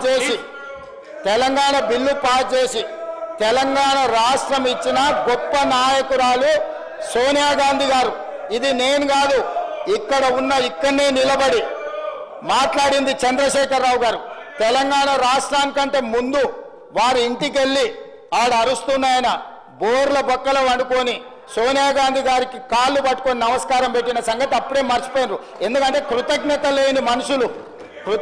లేని మనుషులను మనం ఏం ఆశించలేము. సో ఈరోజు ఆంధ్రప్రదేశ్లో పార్టీ పూర్తిగా చచ్చిపోయిన, కేంద్రంలో అధికారం కోల్పోయిన 4 కోట్ల తెలంగాణ ప్రజలకు ఇచ్చిన మాట నిలబెట్టుకోవడానికి శ్రీమతి సోనియా గాంధీ గారు తెలంగాణ రాష్ట్రం ఇచ్చింది. కాబట్టి ఆమె దయ వల్ల ఏర్పడ్డ తెలంగాణ రాష్ట్రంలో 2 సార్లు ముఖ్యమంత్రి 10 సంవత్సరాలు వెళ్ళి 100 సంవత్సరాల విధ్వంసం చేసి 1000 తరాలకు సరిపోయేటంత ఆస్తిని కొల్లగొట్టే అవకాశం మీకు వచ్చిందనంటే సోనియా గాంధీ గారి దయ వల్ల. కాబట్టి దయచేసి సోనియా గాంధీ గారి గురించి మాట్లాడేటప్పుడు కొంచెం మౌనంగా వింటే మర్యాద ఉంటుంది మీకని నేను చెప్తున్నా అధ్యక్ష. అదేవిధంగా అధ్యక్ష అప్పుల గురించి మొన్న వరుసగా చర్చ జరిగింది. మా మిత్రుడు ఆర్థిక మంత్రి బట్టి విక్రమార్క గారు మొదటి శాసనసభావేశంలోనే ఆర్థిక శ్వేతపత్రం ప్రవేశపెట్టిండు. ఆర్థిక శ్వేతపత్రం మీద ఆ రోజు చర్చ జరిగింది. మళ్ళా 10 నెలల తర్వాత మరి వాళ్ళకి ఏం జ్ఞానోదయం కలిగిందో, లేకపోతే అబద్ధాలు చెప్పాలి, బుకాయించాలి, దబాయించాలి, పాత శ్వేతపత్రం ప్రజలు మర్చిపోయినారు కాబట్టి మళ్ళీ కొత్త అబద్ధాలు చెప్పాలని వాళ్ళు ఏమని అనుకున్నారో నాకు తెలియదు. అదే అక్కడికే వస్తున్నా. ఆ రోజు పెట్టిన శ్వేతపత్రంలో స్పష్టంగా రాష్ట్ర ప్రభుత్వం చేసిన మార్కెట్ రుణాలు 3,89,673 కోట్ల అధ్యక్ష. అదేవిధంగా స్పెషల్ పర్పస్ వెహికల్స్ కార్పొరేషన్స్ గ్యారంటీలు ఇచ్చి ప్రభుత్వమే చెల్లించే రుణాలు అధ్యక్ష 1,27,208 కోట్లు యాక్చువల్గా ఆ రోజు శ్వేతపత్రంలో పెట్టింది. కానీ వాస్తవానికి అవి 1,29,243 కోట్ల అధ్యక్ష. అంటే దాదాపుగా 2,000 కోట్లు ఇక్కడ లెక్కలోకి రాలేదు అధ్యక్ష. అదేవిధంగా ప్రభుత్వ గ్యారంటీతో కార్పొరేషన్లు తీసుకున్న రుణాలు కానీ కార్పొరేషన్లే చెల్లిస్తాయి అనేది ప్రభుత్వం చెప్పిన మాట అధ్యక్ష. అవి ఒక 95,462 కోట్ల అధ్యక్ష. అదేవిధంగా ఏ గ్యారంటీలు లేకుండా వివిధ కార్పొరేషన్లు తీసుకున్న రుణాలు 59,414 కోట్ల రూపాయలను పెట్టారు అధ్యక్ష. టోటల్గా ఆ రోజు శ్వేతపత్రం పెట్టినప్పుడు 6,71,757 కోట్ల రూపాయలు అప్పులు అని చెప్పి బట్టి విక్రమార్క గారు ఆనాడు ఆర్థిక శ్వేతపత్రాన్ని ఈ సభలో ప్రవేశపెట్టి దాని మీద సుదీర్ఘమైన చర్చ జరిగింది. అందరు సభ్యులు చెప్పిండ్రు, బయట కూడా ప్రశంసలు అందుకున్నాం, సభను బాగా నడిపారు, అందరికి అవకాశం ఇచ్చిండ్రు అని.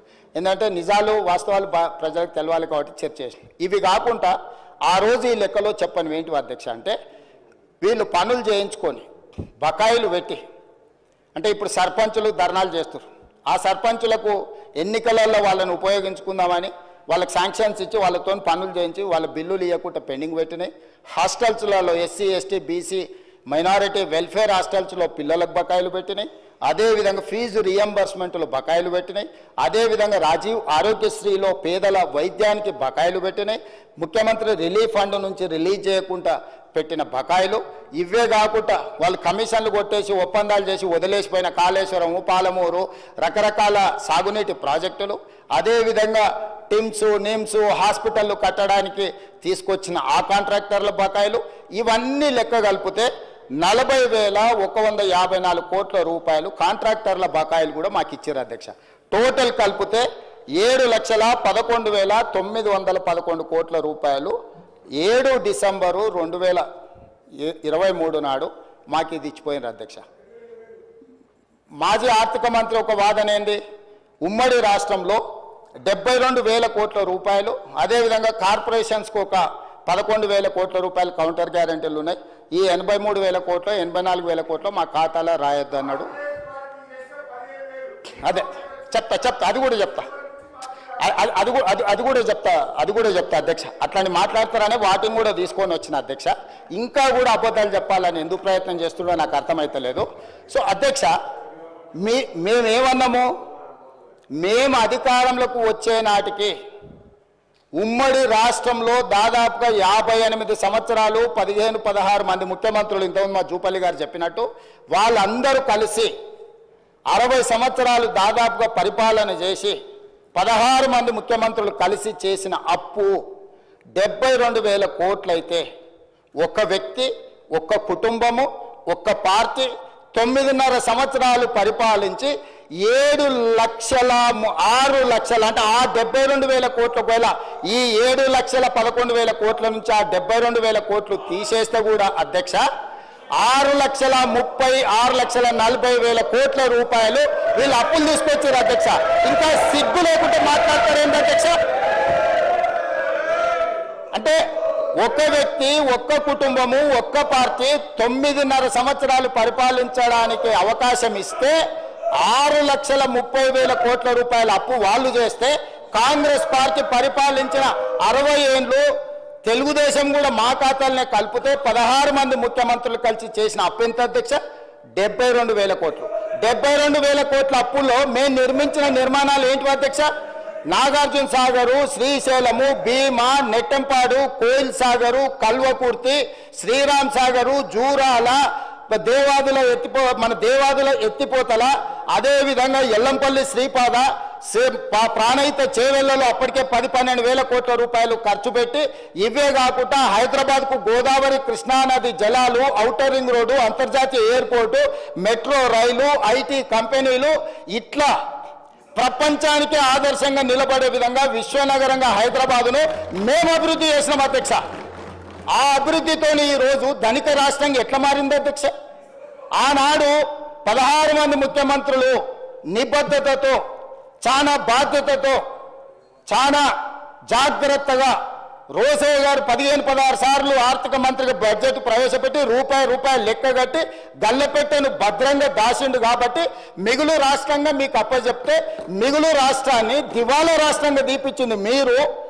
మౌనంగానే ఉండకుండా మళ్ళీ ఎగబడి ఎదురుదాడి చేస్తున్నారు అధ్యక్ష.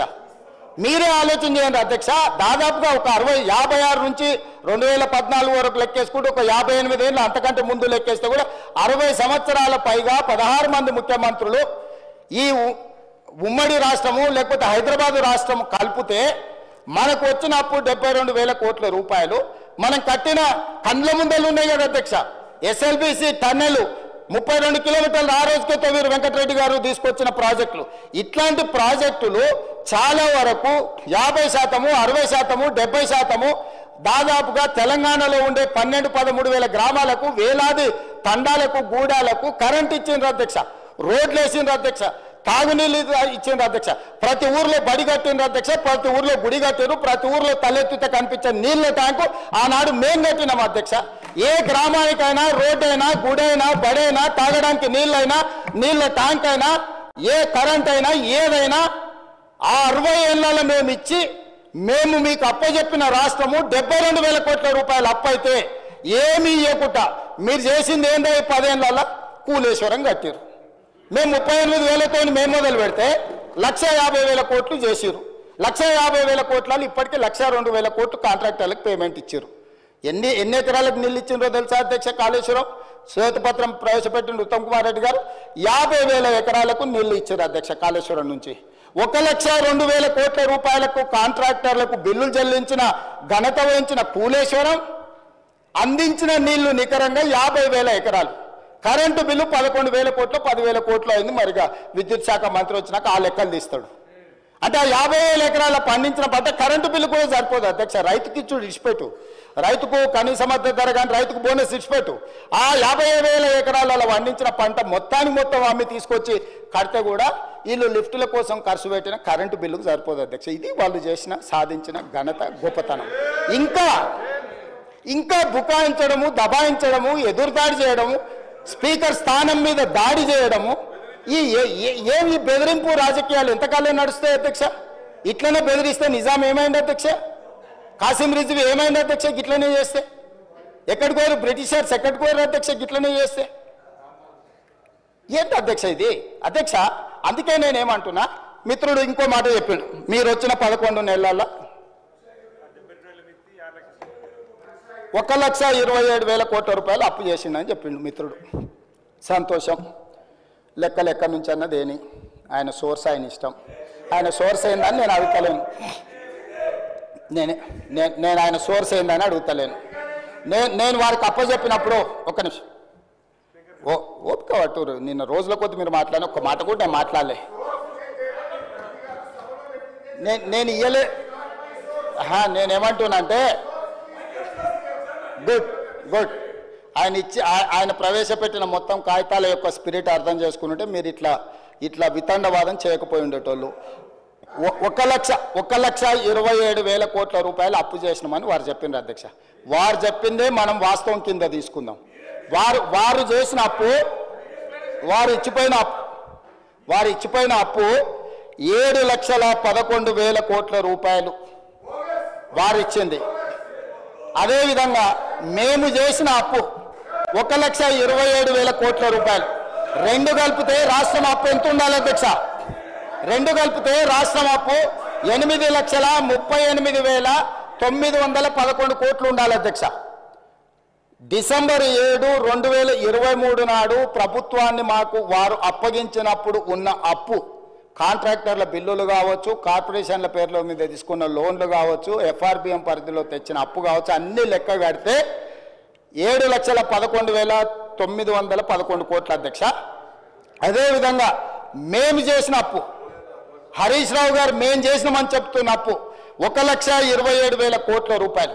ఈ రెండు కూడితే 8,38,911 కోట్ల రూపాయలు అప్పు కావాలి అధ్యక్ష. అంతే కదా? మరి ఇవాళ రాష్ట్ర ప్రభుత్వం యొక్క అప్పు, రాష్ట్ర ప్రభుత్వం ఈరోజు 18/12/2023 అంటే ఇవాళ 20 తారీఖు వచ్చినాం, 2 రోజులను తీసేస్తే 18/12/2023 నాడు ఈ రాష్ట్ర ప్రభుత్వం మీద ఉన్న అప్పు 7,22,788 కోట్లు. నేను అధికారికంగా ఈ సభలో లెక్క చెప్తున్నా. 18/12/2023 నాటికి తెలంగాణ రాష్ట్రంలో అన్ని 24 18/12/2024 అంటే 2 రోజుల క్రితం వరకు తెలంగాణ రాష్ట్రం మీద ఉన్న అప్పు 7,22,788 కోట్లు.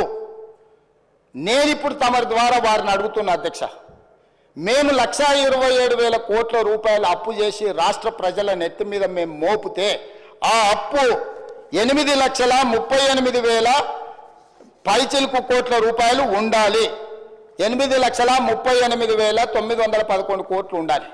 కానీ ఈరోజు రాష్ట్ర ప్రభుత్వం మీద ఉన్న అప్పు 7,22,000 కోట్ల రూపాయల 788 కోట్ల రూపాయలు ఉంది అధ్యక్ష. మరి మిగతా 1,20,000 కోట్లు, దాదాపుగా 1,00,000 కోట్లు ఎక్కడికి పోయినాయి అధ్యక్ష? ఎక్కడికి పోయినాయి? వాళ్ళు చేసిన అప్పు అసలు మిత్తి కట్టడానికి మేము ప్రభుత్వాన్ని అప్పచెప్పినప్పుడు ప్రతి నెల రాష్ట్ర ప్రభుత్వానికి ఉన్న సంవత్సరానికి భారము అప్పులు కట్టాల్సింది 6,500 కోట్లు. ఇవాళ వాళ్ళు మాకు అప్పచెప్పేటప్పటికి ప్రతి నెల 6,500 కోట్లు. ఆనాడు సంవత్సరానికి చెల్లించాల్సిన కిస్తు ఈ రోజు ప్రతి నెల చెల్లించాల్సి వస్తుంది. 1,27,000 కోట్ల రూపాయల అప్పులు తెచ్చి మేము గజ్వేల ఫామ్ హౌజులు కట్టుకోలే, జన్వాడల ఫామ్ హౌజులు కట్టుకోలేదు, మోయినాబాద్ల ఫామ్ హౌజులు కట్టుకోలేదు, లేకపోతే ధరణిలో మేము భూములను కబ్జా పెట్టుకోలే. ఎక్కడికి పోయినాయి అధ్యక్ష? వాళ్ళు చేసిన పాపం. వాళ్ళు 10 ఏళ్లలో బొచ్చడు తప్పులు, పుట్టెడు అప్పులు. వాళ్ళు చేసిన తప్పులను సరిదిద్దడానికి, వాళ్ళు తెచ్చిపెట్టిన అప్పులను కట్టడానికి, అప్పులు కట్టడానికి మళ్ళీ అప్పులు చేయాల్సి వచ్చింది అధ్యక్ష. వాళ్ళు చేసిన అప్పులకు మిక్కిలు కట్టాలంటే మళ్ళీ బ్యాంకులో పోయి తేవాల్సి వచ్చింది అధ్యక్ష. ఇవాళ మేము ఎన్ని 1,00,000 కోట్లు తెచ్చినా, 1,27,000 కోట్లు తెచ్చినా, వాళ్ళు పెట్టిన పాపం, వాళ్ళు పెట్టిన పాపాల పుట్టను తిరిగి చెల్లించడానికి తల తాకట్టు పెట్టి ఈరోజు మేము పేద రైతులకు ఈరోజు రైతు భరోసానో, లేకపోతే వారు కోరుకుంటున్న కౌలు రైతులకో, ఇంకొకరికో, లేకపోతే మహిళలకు ఇస్తున్న డబ్బులు ఎందుకు ఇవ్వలేకపోతున్నాం అధ్యక్ష? ఫీజు రియంబర్స్మెంట్ ఎందుకు సమయానికి ఇవ్వలేకపోతున్నాం? హాస్టళ్ల బిల్లులు ఎందుకు సమయానికి మేము కట్టలేకపోతున్నాం? ఎందుకు తులం బంగారము కళ్యాణ లక్ష్మి షాది ముబారక్లు ఇవ్వలేకపోతున్నాం? ఇవన్నిటికీ ఉన్న ఆదాయం మొత్తం, తెస్తున్న అప్పులు మొత్తం వాళ్ళు చేసిన పాపాలకు చెల్లించడానికే పోతుంది అధ్యక్ష. ఇదే 1,27,000 కోట్లు, ఇదే 1,27,000 కోట్లు నా దగ్గర ఉంటే, వాళ్ళు చేసిన పాపాలకు, వాళ్ళ తప్పులకు, వాళ్ళ అప్పులకు చెల్లించే భారం నా మీద పడకపోయి ఉంటే, ఈ 1,27,000 కోట్లతోని తెలంగాణ రాష్ట్రంలో అద్భుతాలు సృష్టించేటోని అధ్యక్ష. నేను ఏ రైతు కూడా అన్ని పండించిన పంటలకు గిట్టుబాటు ధర ఇచ్చి ఉండేటోని అధ్యక్ష. ఉండుంటే ఏ పిల్లవాడికి కూడా ఫీజు రియంబర్స్మెంట్ ఒక్క రోజు కూడా బకాయి లేకుండా చెల్లించటోని అధ్యక్ష. ఏ ఆరోగ్యశ్రీ మన హాస్పిటళ్లకు అక్బరుద్దీన్ ఓవైసీ గారు పదే కలిసి ఆరోగ్యశ్రీ బిల్లులు చెల్లించండి, హాస్పిటల్ బతకలేకపోతున్నాయి, డాక్టర్లు జీతాలకు ఇవ్వలేకపోతున్నాం అని చెప్తుంటే అడగక ముందే నెల అడ్వాన్స్ ఇచ్చి ఉండేటోని అధ్యక్ష. ఇవాళ ఈ రాష్ట్రంలో సంక్షేమ పథకాలు, అది రైతు భరోసా కావచ్చు, లేకపోతే రైతు రుణమాఫీ కావచ్చు, లేకపోతే ఫీజు రియంబర్స్మెంట్ కావచ్చు, ఆరోగ్యశ్రీ కావచ్చు, లేకపోతే పేద ప్రజలకు ఎన్నికల్లో ఇచ్చిన 6 గ్యారంటీలలో ఏదైనా ఒక గ్యారంటీ ఆలస్యమైందంటే ఆ పాపం ఈ పాపాత్ములదే అధ్యక్ష. ఈ పాపాల భైరవులు రాష్ట్రాన్ని అమ్మేసి, కోకపేట అమ్మిరి, ఔటర్ రింగ్ రోడ్ అమ్మిరి, హైదరాబాద్ భూములు అమ్మిరి, హైటెక్ సిటీ అమ్మేసిరి, ప్రతిదీ అమ్మేసింది అధ్యక్ష. వైన్ షాపులు లాస్ట్కు మన ఏమంటారు మన మన మన బలహీనతను కూడా 6 నెలల ముందుగానే అమ్మేసుకున్నారు అధ్యక్ష వైన్ షాప్ల పేర్ల మీద. ఒక్క వైన్ షాప్ ఇస్తామంటే 100 అప్లికేషన్లు తీసుకున్నారు, వాళ్ళ పైసలు కూడా వాపసు ఇవ్వలేదు అధ్యక్ష.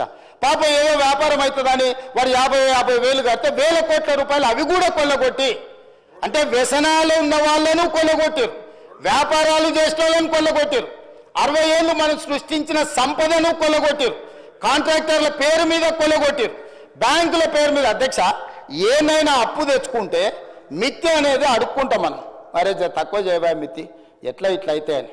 వాళ్ళు తెచ్చిన అప్పు ఎంత రేటుకు తెచ్చినరో తెలుసా అధ్యక్ష? 11.5%. ఉరి తీసినా తప్పు లేదు అధ్యక్ష. 11.5%.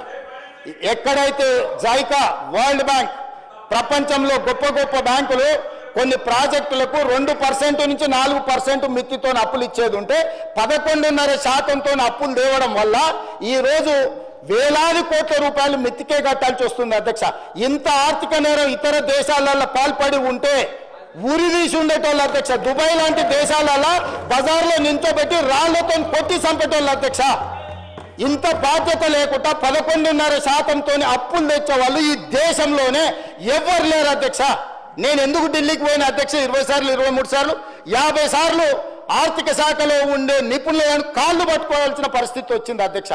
కనీసం నా డెట్ రీస్ట్రక్చర్ చేయి, రేట్ ఆఫ్ ఇంట్రెస్ట్ 11.5% నుంచి కనీసం 7%కో 8%కో తగ్గించు అని 4-5% మిత్తి తగ్గించుకుంటే నాకు నెలకు 1,000 కోట్ల రూపాయలు మిగులుతాయి. ఆ 1,000 కోట్ల రూపాయలు ఏదైతే young India integrated residential schools, SC ST BC మైనారిటీలకు ఏవైతే రెసిడెన్షియల్ స్కూల్స్ ఇచ్చామని గొప్ప చెప్తున్నా, ఒక్క స్కూల్ బిల్డింగ్ అనే కట్టిరా అధ్యక్ష. కోళ్ళ ఫారంలో కోళ్ళ బుట్ట కింద కోళ్ళను కమ్మినట్టు 4 రూమ్లలో 100,000 మంది పిల్లలు వండుకుంటున్నారు అధ్యక్ష. ఆడపిల్లలకు బాత్రూమ్ లేక 4 గంటల నుంచి ఆ పిల్లలు లైన్లో నించుంటున్నారు అధ్యక్ష.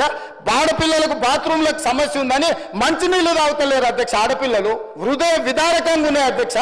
జీవోలు ఇచ్చేసి హాస్టల్ పెట్టేసి ఎస్సీ ఎస్టీ బీసీ మైనారిటీ పిల్లలు కాబట్టి వాళ్ళు చావని అని వాళ్ళ కర్మకు వదిలేసి ఆ పిల్లల జీవితాలతో చెలగాటమాడి ఇవాళ 10 నెలల్లో మీరు ఏం చేయలేదు, హాస్టళ్లలో చచ్చిపోతున్నారని సిగ్గు లేకుండా తిరుగుతున్నారు అధ్యక్ష.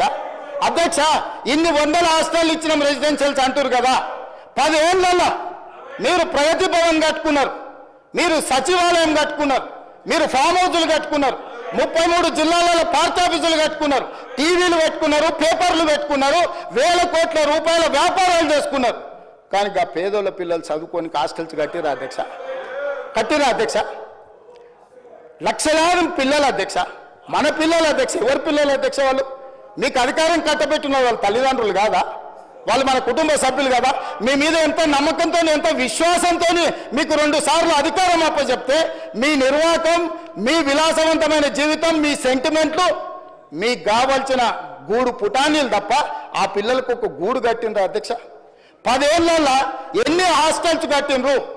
10 ఏళ్ళలో ఎప్పుడైనా వాళ్ళ మెస్ ఛార్జెస్ నువ్వు టైంకి ఇచ్చినవా? 10 ఏళ్ళలో ఎప్పుడైనా ఆడపిల్లలకు కాస్మెటిక్ ఛార్జెస్ ఇచ్చినవా? ఆడపిల్లలు తల్లిదండ్రులు సొంత బిడ్డను, పేగు తెంచుకొని పుట్టిన బిడ్డను హాస్టల్లో పెడతారా అధ్యక్ష?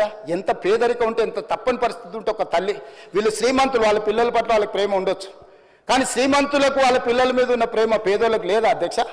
మా దళితులకు, గిరిజనులకు, ఆదివాసులకు వాళ్ళ పిల్లల మీద ప్రేమ లేదా? ఆ ప్రేమ ఉన్నా ఆ ప్రేమను చంపుకొని కప్పి పుచ్చుకొని ఆ ఆడబిడ్డల్ని ప్రభుత్వ పాఠశాలలో చదివించడానికి పంపిస్తే బాత్రూంలో కట్టేనందుకు 10 ఏళ్ళ సిగ్గుతో తల వంచుకొని ముక్కు నేలకు రాసి క్షమాపణ చెప్పాలి దళిత, గిరిజన, ఆదివాసీ సమాజానికి అధ్యక్ష. ఇవాళ ముఖం చెల్లక వారు రావట్లేదు, వారు వస్తారేమో అడుగుదాము కడుగుదామని సంవత్సరం నుంచి ఎదురు చూసిన అధ్యక్ష. ఇవాళ సందర్భం వచ్చింది కాబట్టి ఈ అంశాలన్నిటినీ నేను ప్రస్తావిస్తున్నా అధ్యక్ష. నాకు ఆ బాధ, దుఃఖం, ఆవేదన ఉంది కాబట్టి 40% నెట్ ఛార్జెస్ పెంచిన, 200% కాస్మెటిక్ ఛార్జెస్ పెంచిన, నా ఆర్థిక మంత్రిని పిలిచి స్ట్రిక్ట్ ఇన్స్ట్రక్షన్స్ ఇచ్చిన, నా ఫైనాన్స్ సెక్రటరీకి చెప్పిన, నువ్వు గ్రీన్ ఛానల్ వాళ్ళకి పేమెంట్ లేకపోతే నిన్ను సస్పెండ్ చేస్తానని అధికారిక వార్నింగ్ ఇచ్చిన అధ్యక్ష. ఇది నా నిబద్ధత. నీలాక కాంట్రాక్టర్ల కోసం, కమిషన్ల కోసం ఔటర్ రింగ్ రోడ్ అమ్ముడు, లేకపోతే కోకాపేటలో భూములు అమ్మి కాంట్రాక్టర్లకు ఇచ్చి కమిషన్లు కొట్టలే అధ్యక్ష. ఇవాళ నా నిబద్ధతలు నువ్వా క్వశ్చన్ చేసేది? మీ స్థాయి ఎంత, మీరెంత నా గురించి మాట్లాడడానికే? ఇవాళ పరిపాలన మీద నాకా మీరు చదువు చెప్పేది?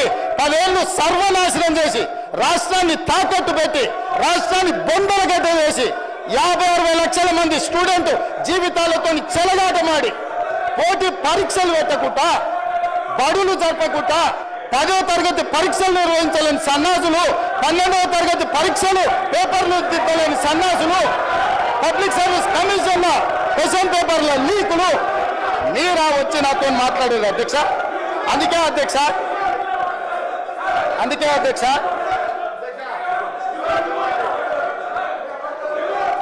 హౌస్ ఆర్డర్లో పెట్టమని అధ్యక్ష.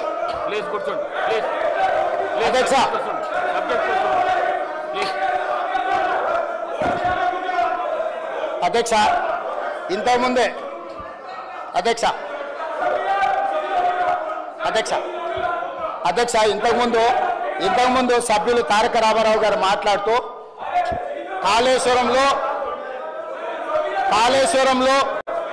మేము ఉచితంగా నీళ్ళు ఇస్తామన్నాడు, మిషన్ భగీరథలో ఉచితంగా నీళ్ళు ఇస్తామన్నారు. అదేవిధంగా రకరకాల కార్పొరేషన్ల మీద తీసుకున్న అప్పులు ప్రభుత్వమే కట్టదన్నారు. కానీ గత ఆర్థిక మంత్రి బడ్జెట్లో కానీ రిజర్వ్ బ్యాంక్ ఇచ్చిన రిపోర్ట్లు, ఎందుకు రిజర్వ్ బ్యాంకు లెక్కలు చూపించిందంటే, Kaleshwaram irrigation project corporation limited పేరు మీద 64,651 కోట్ల అప్పు చేస్తే ప్రభుత్వం యొక్క లయబిలిటీ 16,162 కోట్ల రూపాయలు అని చెప్పారు. ఓన్లీ 25% గవర్నమెంట్ లయబిలిటీ అని చెప్పి 22-23 ఆర్థిక సంవత్సరంలో తప్పుడు నివేదిక ఇచ్చారు అధ్యక్ష. అదేవిధంగా Telangana drinking water supply corporation లిమిటెడ్లో 22,427 కోట్ల అప్పు చేస్తే 11,213 కోట్లు అని చూపించారు అధ్యక్ష. అదేవిధంగా షీప్ డెవలప్మెంట్ కార్పొరేషన్ కింద 1,314 కోట్లు అప్పు చేస్తే 65 కోట్లు మాత్రమే మా బాధ్యత అని, ఇట్లా మొత్తం 19 కార్పొరేషన్ల అధ్యక్ష. Telangana state water resources infrastructure development corporation limited, discoms, Telangana housing corporation limited, TG road development corporation limited, HMW SSB corporation, TG road transport corporation, sheep development corporation, Telangana urban finance and infrastructure development corporation limited, TS power corporation limited, TG fishermen cooperative societies federations limited, Telangana industrial infrastructure corporation, ITE and C fibre grid corporation, police housing corporation, horticulture development corporation, Hyderabad metro rail limited, Telangana dairy development cooperative federation limited, greater Hyderabad municipal corporation limited. వీటన్నిటి మీద వీళ్ళు చేసిన 19, ఇంకా నేను civil supplies corporation కొన్ని కార్పొరేషన్లు తీసుకోవాలి, only 19 కార్పొరేషన్లు నేను తీసుకున్నా అధ్యక్ష. ఈ 19 కార్పొరేషన్లలో వీళ్ళ సమయంలో వీళ్ళు చేసినప్పు 1,29,283 కోట్ల 60 లక్షల అధ్యక్ష. వీళ్ళు ఏం చెప్పారు, ఇవన్నీ వాళ్ళే కట్టుకుంటారు, మాకేం బాధ్యత లేదు, ఇందులో ఒక దాంట్లో 5%, ఇంకో దాంట్లో 25%, ఇంకొక దాంట్లో 50% మాత్రమే ప్రభుత్వం బాధ్యత. ఆ లెక్క ప్రకారము 38,867 కోట్ల రూపాయలని మాజీ ఆర్థిక మంత్రి గారు బడ్జెట్లో చూపించారు. ఈ బడ్జెట్లో ఉన్న కాపీలు తీసుకెళ్లి reserve bank as it is where it is report ఇచ్చింది. వేరాస్ 1,29,243 crores ఉన్న కార్పొరేషన్ల అప్పును వీళ్ళు తగ్గించి చూపించి 38,867 crores చూపించడంతో దాదాపుగా 80,000 కోట్ల రూపాయలు లెక్కలు అందులో తగ్గినాయి అధ్యక్ష. ఇప్పుడు నేను సూటిగా అడిగేది, ఇంతకుముందే సభ్యులు తారక రామారావు గారు మాట్లాడుతూ ఒక మాట అన్నారు, కాళేశ్వరం కార్పొరేషన్ కింద రైతులకు ఫ్రీగా నీళ్ళు ఇస్తామని, వాటర్ గ్రిడ్లో 100% ఫ్రీగా నీళ్ళు ఇస్తామని. వారు అట్లా చెప్పిండ్రా? హరీష్ రావు గారు ఏం చెప్పిండ్రు, ఇందులో 75% వసూలు చేస్తామని రాసిండు అధ్యక్ష. 25% ప్రభుత్వం బాధ్యత, 75% ఆ 25% దీని నుంచి. అదేవిధంగా డ్రింకింగ్ వాటర్లో 50% వసూలు చేస్తామని రాసిండు అధ్యక్ష. అదేవిధంగా షీప్ డెవలప్మెంట్ కార్పొరేషన్లో 95% వసూలు చేస్తామని అడిగింది అధ్యక్ష. మా బీర్ లైలే ఈయన ఉన్నాడు, మా గొర్రె కాపరులకు ఏదైతే ఈ పథకం ఇచ్చిండ్రో గొర్రెల బర్రెల పథకంలో 100% ఫ్రీగా అని వాళ్ళు చెప్పారు. వాళ్ళు కొంత ఫీజు కట్టుకుంటే మిగతాది వీళ్ళు ఇచ్చేది ఏదైతే ఫండ్ ఉందో ఇక్కడ 95% గొర్రె కాపరుల నుంచి వసూలు చేస్తామని ఇక్కడ రాసిండ్రు అధ్యక్ష. అదేవిధంగా అధ్యక్ష, తెలంగాణ అర్బన్ ఫైనాన్స్ ఇన్ఫ్రాస్ట్రక్చర్ అంటే ఇక్కడ చేసే దాంట్లో 5% మాత్రమే వసూలు చేస్తాం, 5% మాత్రమే స్టేట్ గవర్నమెంట్ కడితే మిగతా మొత్తం మేము వాళ్ళు ఎవరైతే ఉపయోగించుకుంటారో వాళ్ళ దగ్గర. అంటే ఈరోజు ప్రభుత్వానికి ఇంకా ఎక్కువ అప్పులు చేసుకోవడానికి దొంగ లెక్కలు రాసి ప్రభుత్వానికి ఇంకా అప్పులు చేసుకోవడానికి వెసులుబాటు ఉందని ఇంకొక 1,00,000 కోట్లు మళ్ళా అప్పులు తెచ్చి అత్యధిక వడ్డీతో తెచ్చి వాటిని కూడా కొల్లగొడదామని కుట్రతోని దొంగ లెక్కలు చూపించి పాపం చంద్రశేఖరరావు గారు కూడా ఈయన కంటే ముందు ఆర్థిక మంత్రి ఉన్నాడు, పాపం ఆయన ఉన్నట్టు చూపించండి. ఆయన దొంగ లెక్కలు చూపించాలి, యువతలు ఏం లెక్క ఉందో ఈ పట్టికలు ఉన్నదే చూపించండి. ఆయన అంతకంటే ముందు పోయిన ఆయన ఆ వెనకాల ఉన్న ఆయనకు చాలా మంచి మిత్రుడు కేసులు ఇదికిచ్చి బయటికి తోలిండు కదా, ఆయన పేరు ఈటెల రాజేందర్ కూడా ఈ దొంగ లెక్కలు చూపించలేదు అధ్యక్ష. పాపం ఆయన కూడా ప్లెయిన్గా ఉన్నట్టు చూపించండు.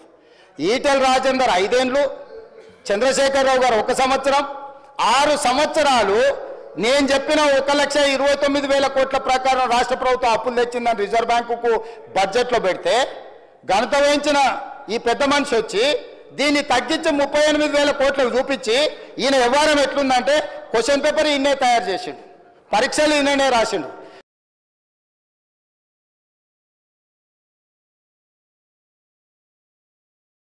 పరీక్షల పేపర్లు ఈయననే దిద్దిండు. నాకు సన్మానించాలి, 100కి 110 మార్కులు వచ్చినాయి నాకు అని.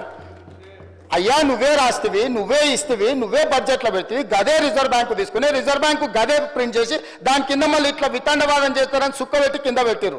నా సోర్సు తెలంగాణ స్టేట్ బడ్జెటే సోర్సు అని చెప్పి నువ్వు ఇచ్చిన సోర్సు, నువ్వు ఇచ్చిన దొంగ లెక్కలు, నువ్వు ఇచ్చిన తప్పు లెక్కలు రిజర్వ్ బ్యాంకు తీసుకొని లెక్కలు రాస్తే మళ్ళీ అది తీసుకొచ్చి సభలో పెట్టే సూచన రిజర్వ్ బ్యాంకు నాకు సర్టిఫికెట్ ఇచ్చింది, నాకు మెడల్ ఇచ్చింది, నన్ను మీరు సన్మానిస్తారా లేదా? ఇప్పుడు ఈ సభలో నాకు నిలువెత్తు సన్మానం చేసి అదేదో నిలువు మన సమ్మక్క సార్ లెక్క లేదు చేస్తారు కదక్క.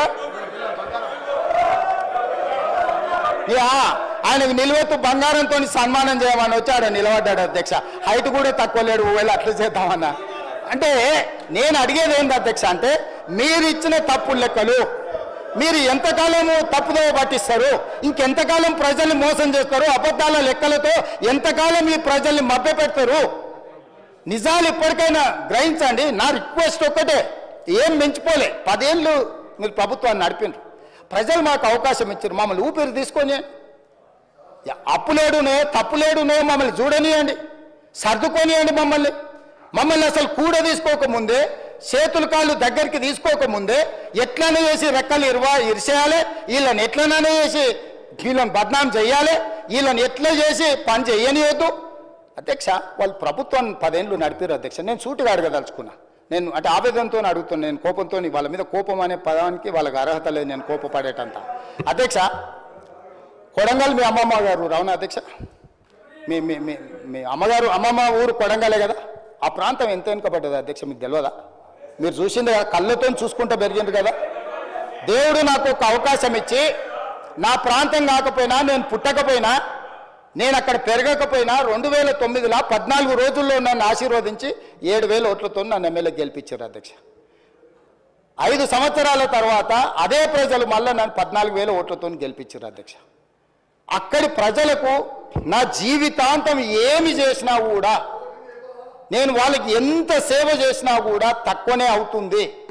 అట్లాంటిది ఈరోజు అక్కడి నుంచి నేను ఎమ్మెల్యే గెలిచి ముఖ్యమంత్రి అయిన, స్వతంత్రం వచ్చినప్పటి నుంచి ఆ కొడంగల్ శాసనసభ నియోజకవర్గాన్ని ఒక్కసారి అచ్యుతారెడ్డి గారు మనం పుట్టినప్పుడు 65, 66 టైంలో కొద్ది పీరియడ్కి ఏదో మంత్రి చేసింది. స్వతంత్రం వచ్చినప్పటి నుంచి ఈ రోజు వరకు అక్కడ మంత్రి పదవి కానీ ఇంకో పదవి కానీ ఏది రాలే. ఒక పరిస్థితి ఎట్లుందంటే, మనం కర్ణాటకనే తెలంగాణ అని తెలియని పరిస్థితి. సగం ప్రజలు కన్నడ మాట్లాడుకుంటారు, సగం తెలుగు మాట్లాడుకుంటారు. ఎందుకంటే అంతకుముందు భాషా ప్రయుక్త రాష్ట్రాల విభజన కాకముందు ఇది అటువైపు ఉండే కాబట్టి సగం ప్రజలు కర్ణాటకనా తెలంగాణ అనుకునే పరిస్థితి. ఇప్పుడు లేక ఆ ప్రజల అదృష్టమో, నాకు దేవుడిచ్చిన అవకాశమో, ఇవాళ నేను అక్కడ ఎమ్మెల్యేనైనా ముఖ్యమంత్రిని అయిన అధ్యక్ష. నేను అక్కడ వేలాది మంది నిరుద్యోగ యువతులు ఉన్నారు, ఎక్కువ చదువుకున్న వాళ్ళు లేరు. కొన్ని పరిశ్రమలు తెచ్చి ఆ పరిశ్రమల ద్వారా వాళ్ళకు ఉద్యోగ ఉపాధి అవకాశాలు కల్పించాలని ప్రయత్నం చేసిన. 10 ఏళ్ళు ప్రభుత్వాన్ని నడిపిన వాళ్ళు ఫార్మాసిటా, ఇండస్ట్రియల్ పార్కా పక్కకొద్దాం, ఎయిర్పోర్ట్కు కూతవేటు దూరంలో అత్యంత విలువైన భూములు, 5 కోట్లు 10 కోట్లకు ఎకరం ఉండే భూములు 15,000 ఎకరాలు వీళ్ళు సేకరించి ఫార్మా పెడతామని, ఫార్మా సిటీ పెడతామన్నది వీళ్ళు కాదు అధ్యక్ష. హైదరాబాదు నగరం పక్కన ఎయిర్పోర్ట్కి కూతవేటు దూరంలో అత్యంత విలువైన భూములలో వీళ్ళు ఫార్మా కంపెనీలకు కోట్ల రూపాయల భూములను లావాదేవీలు చేసుకొని అగ్గొక్క ఇచ్చి ఇక్కడ వీళ్ళు ఫార్మా పెట్టొచ్చంట. నేను చాలా భూమి విలువ తక్కువ ఉండి, నిరుద్యోగ సమస్య శాశ్వతంగా ఉండి, వాళ్ళ జీవితాలలో ఇంకా మంచి రోజులు రానే రావా, దేవుడు అనేవాడు ఉన్నాడా లేడా అని దేవుడినే నిందించుకునే అట్లాంటి పరిస్థితిలో తాగునీరు లేదు, సాగునీరు లేదు, పరిశ్రమలు లేవు, విద్యా అవకాశాలు లేవు, ఏవి లేవు నా ప్రాంతానికి. అధ్యక్ష, నేను ఒక మెడికల్ కాలేజ్ తీసుకుంటే తప్పు పడతారు, నేను ఒక ఇంజనీరింగ్ కాలేజ్ తీసుకపోతే తప్పు పడతారు, నేను ఒక పాలిటెక్నిక్ తీసుకుంటే తప్పు పడతారు, నేను ఒక ఐటీఐ తీసుకుంటే తప్పు పడతారు, నేను 2 జూనియర్ కాలేజీలు తీసుకుంటే తప్పు పడతారు, నేను 4 రోడ్లకు నిధులు తీసుకుంటే కొడంగల్కే తీసుకుపోతామని తప్పు పడతారు. నేను ఒక 1300 ఎకరాలల్లా ఎంత అధ్యక్ష? కొడంగల్ శాసనసభ నియోజకవర్గంలో దాదాపుగా 3 లక్షల ఎకరాల భూమి ఉంది అధ్యక్ష.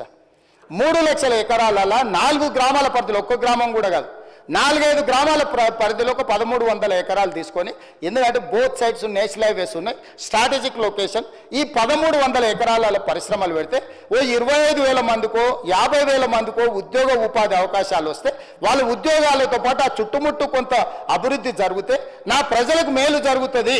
నన్ను ఇంతగా నేను ఏమైతానో, నేను ఎక్కడి నుంచి వచ్చినో తెలియనప్పుడు, నేను ఎలాంటి వాడినో తెలియనప్పుడు 15 రోజుల్లో గుండెలు పెట్టి చూసుకొని భుజాల మీద మోసుకొని 7,500 ఓట్ల మెజార్టీతో నన్ను ఎమ్మెల్యేను చేస్తే ఇవాళ నా చర్మం వచ్చి వాళ్ళకి చెప్పులు కుట్టించినా కూడా తక్కువనే అధ్యక్ష. అట్లాంటిది నేను విశ్వాసంతో ఆ ప్రాంతాన్ని అభివృద్ధి చేయాలి, అక్కడ ఉన్న నిరుద్యోగ యువకులను ఆదుకోవాలి, అక్కడ విద్య ఉద్యోగ ఉపాధి అవకాశాలు పెంచాలని ఒక 1300 ఎకరాల భూసేకరణ చేస్తే కోట్ల రూపాయలు పంపించి మందు దాగిపించి నా మీద దాడి చేపిస్తే నేను బాధపడకపోతుంటా అధ్యక్ష. నాకు ఇది కొత్త కాదు, ఎన్ని రకాల దాడులు చేసిందో మనం చూసినాం. కానీ అధికారులు అధ్యక్ష, అధికారులు ఏం పాపం చేసిండ్రు అధ్యక్ష? అధికారులు ప్రభుత్వం ఇచ్చే ఆదేశాలను అమలు చేస్తారు. 10 ఏళ్ళు నడిపినోడు ఎవడన్నా తన ప్రభుత్వంలో తనకు 10 ఏళ్ళు తను ఇంత ఎదగడానికి ప్రభుత్వానికి పేరు రావడానికి పనిచేసిన రెవెన్యూ అధికారులను మున్సిపల్ అధికారులను ఐటీ అండ్ ఇండస్ట్రీస్ ఆమాత్ముడే ఎలుగబెట్టిండు. అధికారులు పోతే రాళ్లతో రప్పలతో దాడులు చేపించి చంపే ప్రయత్నం చేస్తే వీళ్ళను ఏం చేయాలి అధ్యక్ష? నువ్వు చెప్పు. ఈయన కూర్చునే అర్హత ఉందా? నేను సూటిగా అడుగుతున్నా. కొడంగల్ పరిశ్రమ పెట్టొద్దా? కొడంగల్ నిరుద్యోగ యువకులకు ఉద్యోగాలు ఇవ్వద్దా? కొడంగల్ ప్రాంతాన్ని అభివృద్ధి చేయొద్దా? కొడంగల్కు మత్తల్ నారాయణపేట కొడంగల్ ఎత్తిపోతల ద్వారా మీరు 10 ఏళ్ళు చుక్క నీళ్లు ఇవ్వకపోతే నేను 1,00,000 ఎకరాలకు నీళ్లు తీసుకెళ్లాల్సిన బాధ్యత నాకు లేదా? నా పిల్లలు మెడిసిన్ చదవద్దా? మా పిల్లలు ఇంజనీరింగ్ పాలిటెక్నికల్ చదవద్దా? దొరలు మీరే చదువుకుంటారా? పేదల పిల్లలు చదవద్దా? 95% ఎస్సీ ఎస్టీ బీసీ మైనారిటీలు ఉన్న నియోజకవర్గం నాది అధ్యక్ష. నా ప్రజలకు నేను చేయకపోతే నాకెందుకు అధ్యక్ష ఈ కుర్చీ? వీళ్ళు అడ్డం వస్తే తొక్కుకుంటూ పోయేలా చేస్తాను. అందుకే చెప్పిన అధ్యక్ష. నేను ఎందుకు చెప్పినా? నా ప్రాంత అభివృద్ధికి అడ్డం పడితే నా ప్రజలకు నేను నాకు అవకాశం వచ్చినప్పుడు చేయడానికి అడ్డుపడతారా? ఇవాళ మూసీ అభివృద్ధి చేస్తామంటే వాళ్ళు చేసిన ప్రతిపాదన. మూసీ రివర్ డెవలప్మెంట్ కార్పొరేషన్ ఎవరు అధ్యక్ష పెట్టింది? ఈ గత వహించిన ఆయన కదా పెట్టింది. దానికి పార్టీ ఫిరాయించిన ఓ ఎమ్మెల్యేను చైర్మన్ చేయలేదా? ఆయన కూడా మీకు దోస్తే కదా అధ్యక్ష? ఆయన కూడా మీ దోస్తే కదా అధ్యక్ష? ఆయనను చైర్మన్ చేయలేదా మూసీ రివర్ డెవలప్మెంట్ కార్పొరేషన్కి? ఇవాళ మూసీ వేస్తా అంటే వద్దన్నాడు. మెట్రో పొడిగిస్తామంటే వద్దన్నాడు. ఫ్యూచర్ సిటీ కడతామంటే వద్దన్నాడు. రీజనల్ రింగ్ రోడ్ వేస్తామంటే వద్దన్నాడు. రేడియల్ రోడ్ చేస్తే వద్దన్నాడు. రైతు రుణమాఫీ చేస్తామంటే వద్దన్నాడు. పిల్లల ఫీజు రియంబర్స్మెంట్ చేస్తామంటే వద్దంటున్నాడు. ఏంది పిల్లలకు కాస్మెటిక్ ఛార్జెస్ పెంచితే వద్దంటున్నాడు. కొడంగల్ పరిశ్రమ వేస్తా అంటే వద్దంటున్నాడు. ఇక అన్ని వద్దన్నాక అధ్యక్ష ఈ తెలంగాణ రాష్ట్రాన్ని అభివృద్ధి పదం వైపు నడిపించాలంటాడు. ఎట్లా సాధ్యం అధ్యక్ష? ఎట్లా సాధ్యం మీరు చెప్పండి అధ్యక్ష? పరిశ్రమలు పెట్టొద్దంటివి, భూసేకరణ చేయొద్దంటివి, రోడ్లు వేయొద్దంటివి, రైళ్లు తీసుకురావద్దంటివి, రీజనల్ రింగ్ రోడ్డు కట్టొద్దంటివి, రేడియల్ రోడ్ చేయొద్దంటివి, సాగునీటి ప్రాజెక్టులు కట్టొద్దంటివి, దొంగలకు సద్దులు మోయబడుతుంది. దొంగలకు సద్దులు మోసే ఉద్దేశము ఇవాళ మీరు ఇట్లా తయారైతే తెలంగాణ రాష్ట్రం ఎట్లా అభివృద్ధి పదం వైపు నడుస్తుంది అధ్యక్ష? మీరు చెప్పండి. ఏం చేయాలి అధ్యక్ష? నేను ఇన్ని రకాలుగా తెలంగాణను అడ్డుకునేటోళ్ళని ఏం చేయాలనో సభలుండే సభ్యులేగా తెలంగాణ సమాజం కూడా నాకు సూచన చేయాలి అధ్యక్ష. నేను నల్లమల్ల అడవుల నుంచి వచ్చిన అధ్యక్ష. క్రూర మృగాల మధ్యలో పెరుక్కుంటూ వచ్చిన, తొక్కుకుంటూ వచ్చిన అధ్యక్ష. ఇక్కడికి ఉత్తగా రాలే, ఇక్కడ ఉన్నని తొక్కితే అక్కడ వేయలేని అట్లా తొక్కి ఇక్కడికి వచ్చిన అధ్యక్ష. ఉత్తగా రాలే.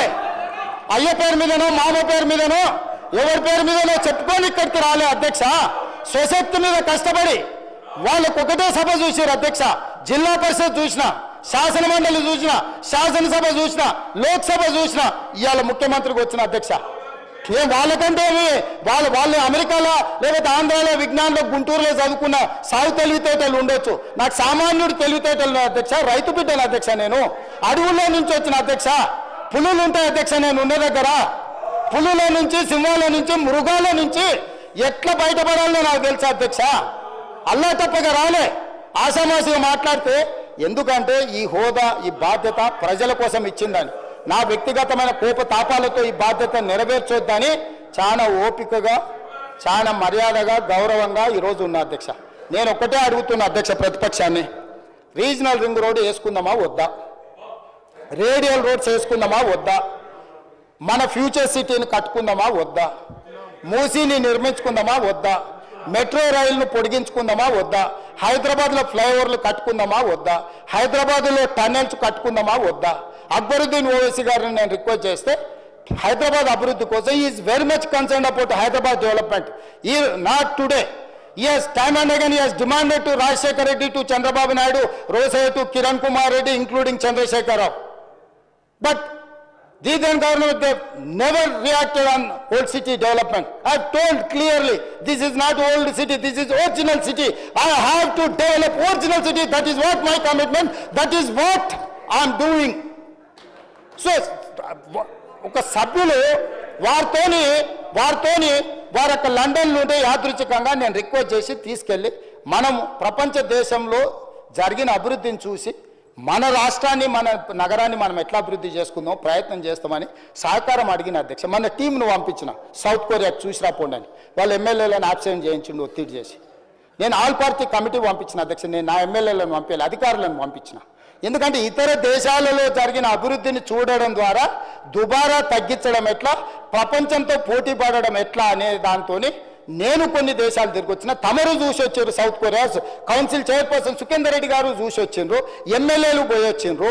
వాళ్ళ ఎమ్మెల్యేలు పోతామంటే ఆఖరి నిమిషంలో వాళ్ళని పోవద్దని ఒత్తిడి చేసి వాళ్ళని పోనీయలేదు అధ్యక్ష. నేను ఒకటే అడుగుతున్నా అధ్యక్ష, ఏం బుద్ధి ఇది అధ్యక్ష? ఏం బుద్ధి ఇది మంచిదా తెలంగాణ రాష్ట్రానికి? ఇందుకోసమైనా తెలంగాణ రాష్ట్రం సాధించుకున్నది, ఇందుకోసమైనా 1200 మంది విద్యార్థులు ప్రాణాలు త్యాగం చేసి అమరులై తెలంగాణ రాష్ట్రం సాధించుకుంటే, ఆ సాధించుకున్న తెలంగాణను అభివృద్ధి చేసుకునే సోయి మనకు లేకపోతే, సోయున్నోడు చేస్తుంటే కాళ్ళలో కట్టబెట్టి అడ్డం పడి ఇట్లా చేస్తే ఈ దుర్మార్గులను తెలంగాణ సమాజం క్షమిస్తుంది అధ్యక్ష? మీరు చెప్పండి. ఈ ఆర్థిక ఉగ్రవాదులను తెలంగాణ సమాజం ఎంతకాలం భరించాలని నేను అడుగుతున్నా అధ్యక్ష. అందుకే అధ్యక్ష ఈరోజు రైతు భరోసా రైతుల కోసము, ఈరోజు రైతు భరోసా రైతుల కోసము, నగర అభివృద్ధి ఉద్యోగాలు చేసుకున్న విద్యార్థుల కోసము, విద్యను పెంపొందించడము, సాంకేతిక నైపుణ్యము, young India skills university, young India sports university, young India integrated residential schools, ఇవన్నీ వినూత్నమైన ఆలోచనలు. మీరు స్పోర్ట్స్ స్టేడియంలు గతంలో కడితే దేనికి ఇచ్చిండు అధ్యక్ష? సన్బర్న్ పార్టీలకు ఇచ్చిండు అధ్యక్ష, డ్రగ్స్ తీసుకునే పార్టీలకు ఇచ్చిండు అధ్యక్ష. సిగ్గులేదు అధ్యక్ష. స్టేడియం క్రీడల కోసం నిర్మించిన గచ్చిబౌలి స్టేడియంలో తాగి ఊగడానికి ఎవరైనా బాధ్యత ఉన్నోడు ఇస్తాడా అధ్యక్ష? అట్లాంటి పనులు చేసి మళ్ళీ ఇక్కడికి వచ్చి వాదిస్తారు, ఇక్కడికి వచ్చి దబాయిస్తారు. ఏంది అధ్యక్ష ఇది? ఇవన్నీ కూడా నేను కోపంతో చెప్తలేను అధ్యక్ష. తెలంగాణ సమాజం ఆలోచన చెయ్యాలి. అక్కడున్న మిగతా సభ్యులకు కూడా తెలంగాణ సమాజం పట్ల కొంత కమిట్మెంట్ ఉన్న వాళ్ళ పార్టీలు ఉండు. విధి లేని పరిస్థితుల్లో, తప్పని పరిస్థితుల్లో, రాజకీయ విధి లేని పరిస్థితుల్లో ఉండొచ్చు. అట్లాంటి వాళ్ళు సావాసం చేయకండి. వాళ్ళు కేవలం దొంగలకు సద్దులు మోసేటోళ్ళే, తెలంగాణ సమాజం కోసం పనిచేసే వాళ్ళు కాదు. అక్కడ ఉండే మా సహచరులు కొంతమంది ఆఖరి బెంచీల వాళ్ళు ఉండు, నాకు కావాల్సిన వాళ్ళు, వాళ్ళకి తెలుసు వాళ్ళ ఆవేదన, వాళ్ళ బాధ, వాళ్ళు కూడా మీకు తెలుసు అధ్యక్ష. విధి లేని పరిస్థితుల అచేతనంగా వాళ్ళు బాధపడుతున్నారు. ఎందుకంటే వాళ్ళు ఈ నగరం వాళ్ళు అధ్యక్ష, ఇక్కడనే పుట్టిరు, ఇక్కడనే పెరిగిరు. ఈ నగరం అభివృద్ధి ఎంతో వాళ్ళ గౌరవం పెరుగుతుంది. ఇవాళ ఈ నగరం పరిస్థితి ఢిల్లీ చూసిరు కదా అధ్యక్ష. ఢిల్లీ కాలుష్యం వల్ల బడులు బంద్ అయినాయి, వ్యాపారాలు బంద్ అయినాయి, పార్లమెంటు బంద్ అయింది. అక్కడ ఉన్న వాళ్ళందరూ వలసలు పోతున్నారు ఇతర ప్రాంతాలకు. హైదరాబాద్ నగరాన్ని కూడా అట్లా చేసుకుందామా అధ్యక్ష? నల్గొండ జిల్లా ఏం పాపం చేసింది అధ్యక్ష? మా ఎంకన్నా పదే మాట్లాడుతుంటే మీరు విన్నారు కదా. ఏం పాపం చేసి ఫ్లోరైడ్ భూమిలో ఉంటే ఆ ఫ్లోరైడ్ బాధితులు ఇప్పటికీ తరతరాలుగా కాలు వంకర, నడుము వంకర, ఇవాళ బతకలేని పరిస్థితి నల్గొండ జిల్లాలో ఉంటే ఎస్ఎల్బిసి టన్నెల్ ద్వారా 3.5 లక్షల ఎకరాలకు నీళ్ళు ఇచ్చి ఆ నల్గొండ జిల్లాను బాగు చేయాలని ఈరోజు బ్రాహ్మణవెల్లి కానీ, పిలాయపల్లి కాలువ కానీ, ధర్మారెడ్డి కాలువ కానీ ఈ ప్రాజెక్టులని పూర్తి చేయాలని వాళ్ళు కంకణం కట్టుకొని ప్రయత్నం చేస్తే 10 ఏళ్ళు పొడవు పెట్టింది అధ్యక్ష. ఎస్ఎల్బిసి 32 కిలోమీటర్ల ఆనాడు ఉమ్మడి రాష్ట్రంలో టన్నెల్ పూర్తి చేస్తే 10 కిలోమీటర్ల టన్నెల్ పూర్తి చేయకుండా నల్గొండకు అన్యాయం చేశారు, ద్రోహం చేశారు అధ్యక్ష. అన్యాయం అన్నది దీన్ని. అక్కడ ఉన్న జగదీశ్వర్ రెడ్డి గారిని గుండెల మీద చేసుకొని చెప్పమని వాళ్ళు చేసింది కరెక్ట్ అని 10 ఏళ్ళు 10 కిలోమీటర్లు టన్నెల్ తవ్వకపోవడం కేసీఆర్ గారి గొప్పతనం, మా పార్టీ సాధించిన విజయం అని జగదీశ్వర్ రెడ్డి గారు చెప్పగలరా నల్గొండ ప్రజలకని నేను అడుగుతున్నా అధ్యక్ష. ఈ నగరం నుంచి వెలువడుతున్న కాలుష్యం, పరిశ్రమల నుంచి తీసుకొచ్చి పోస్తున్న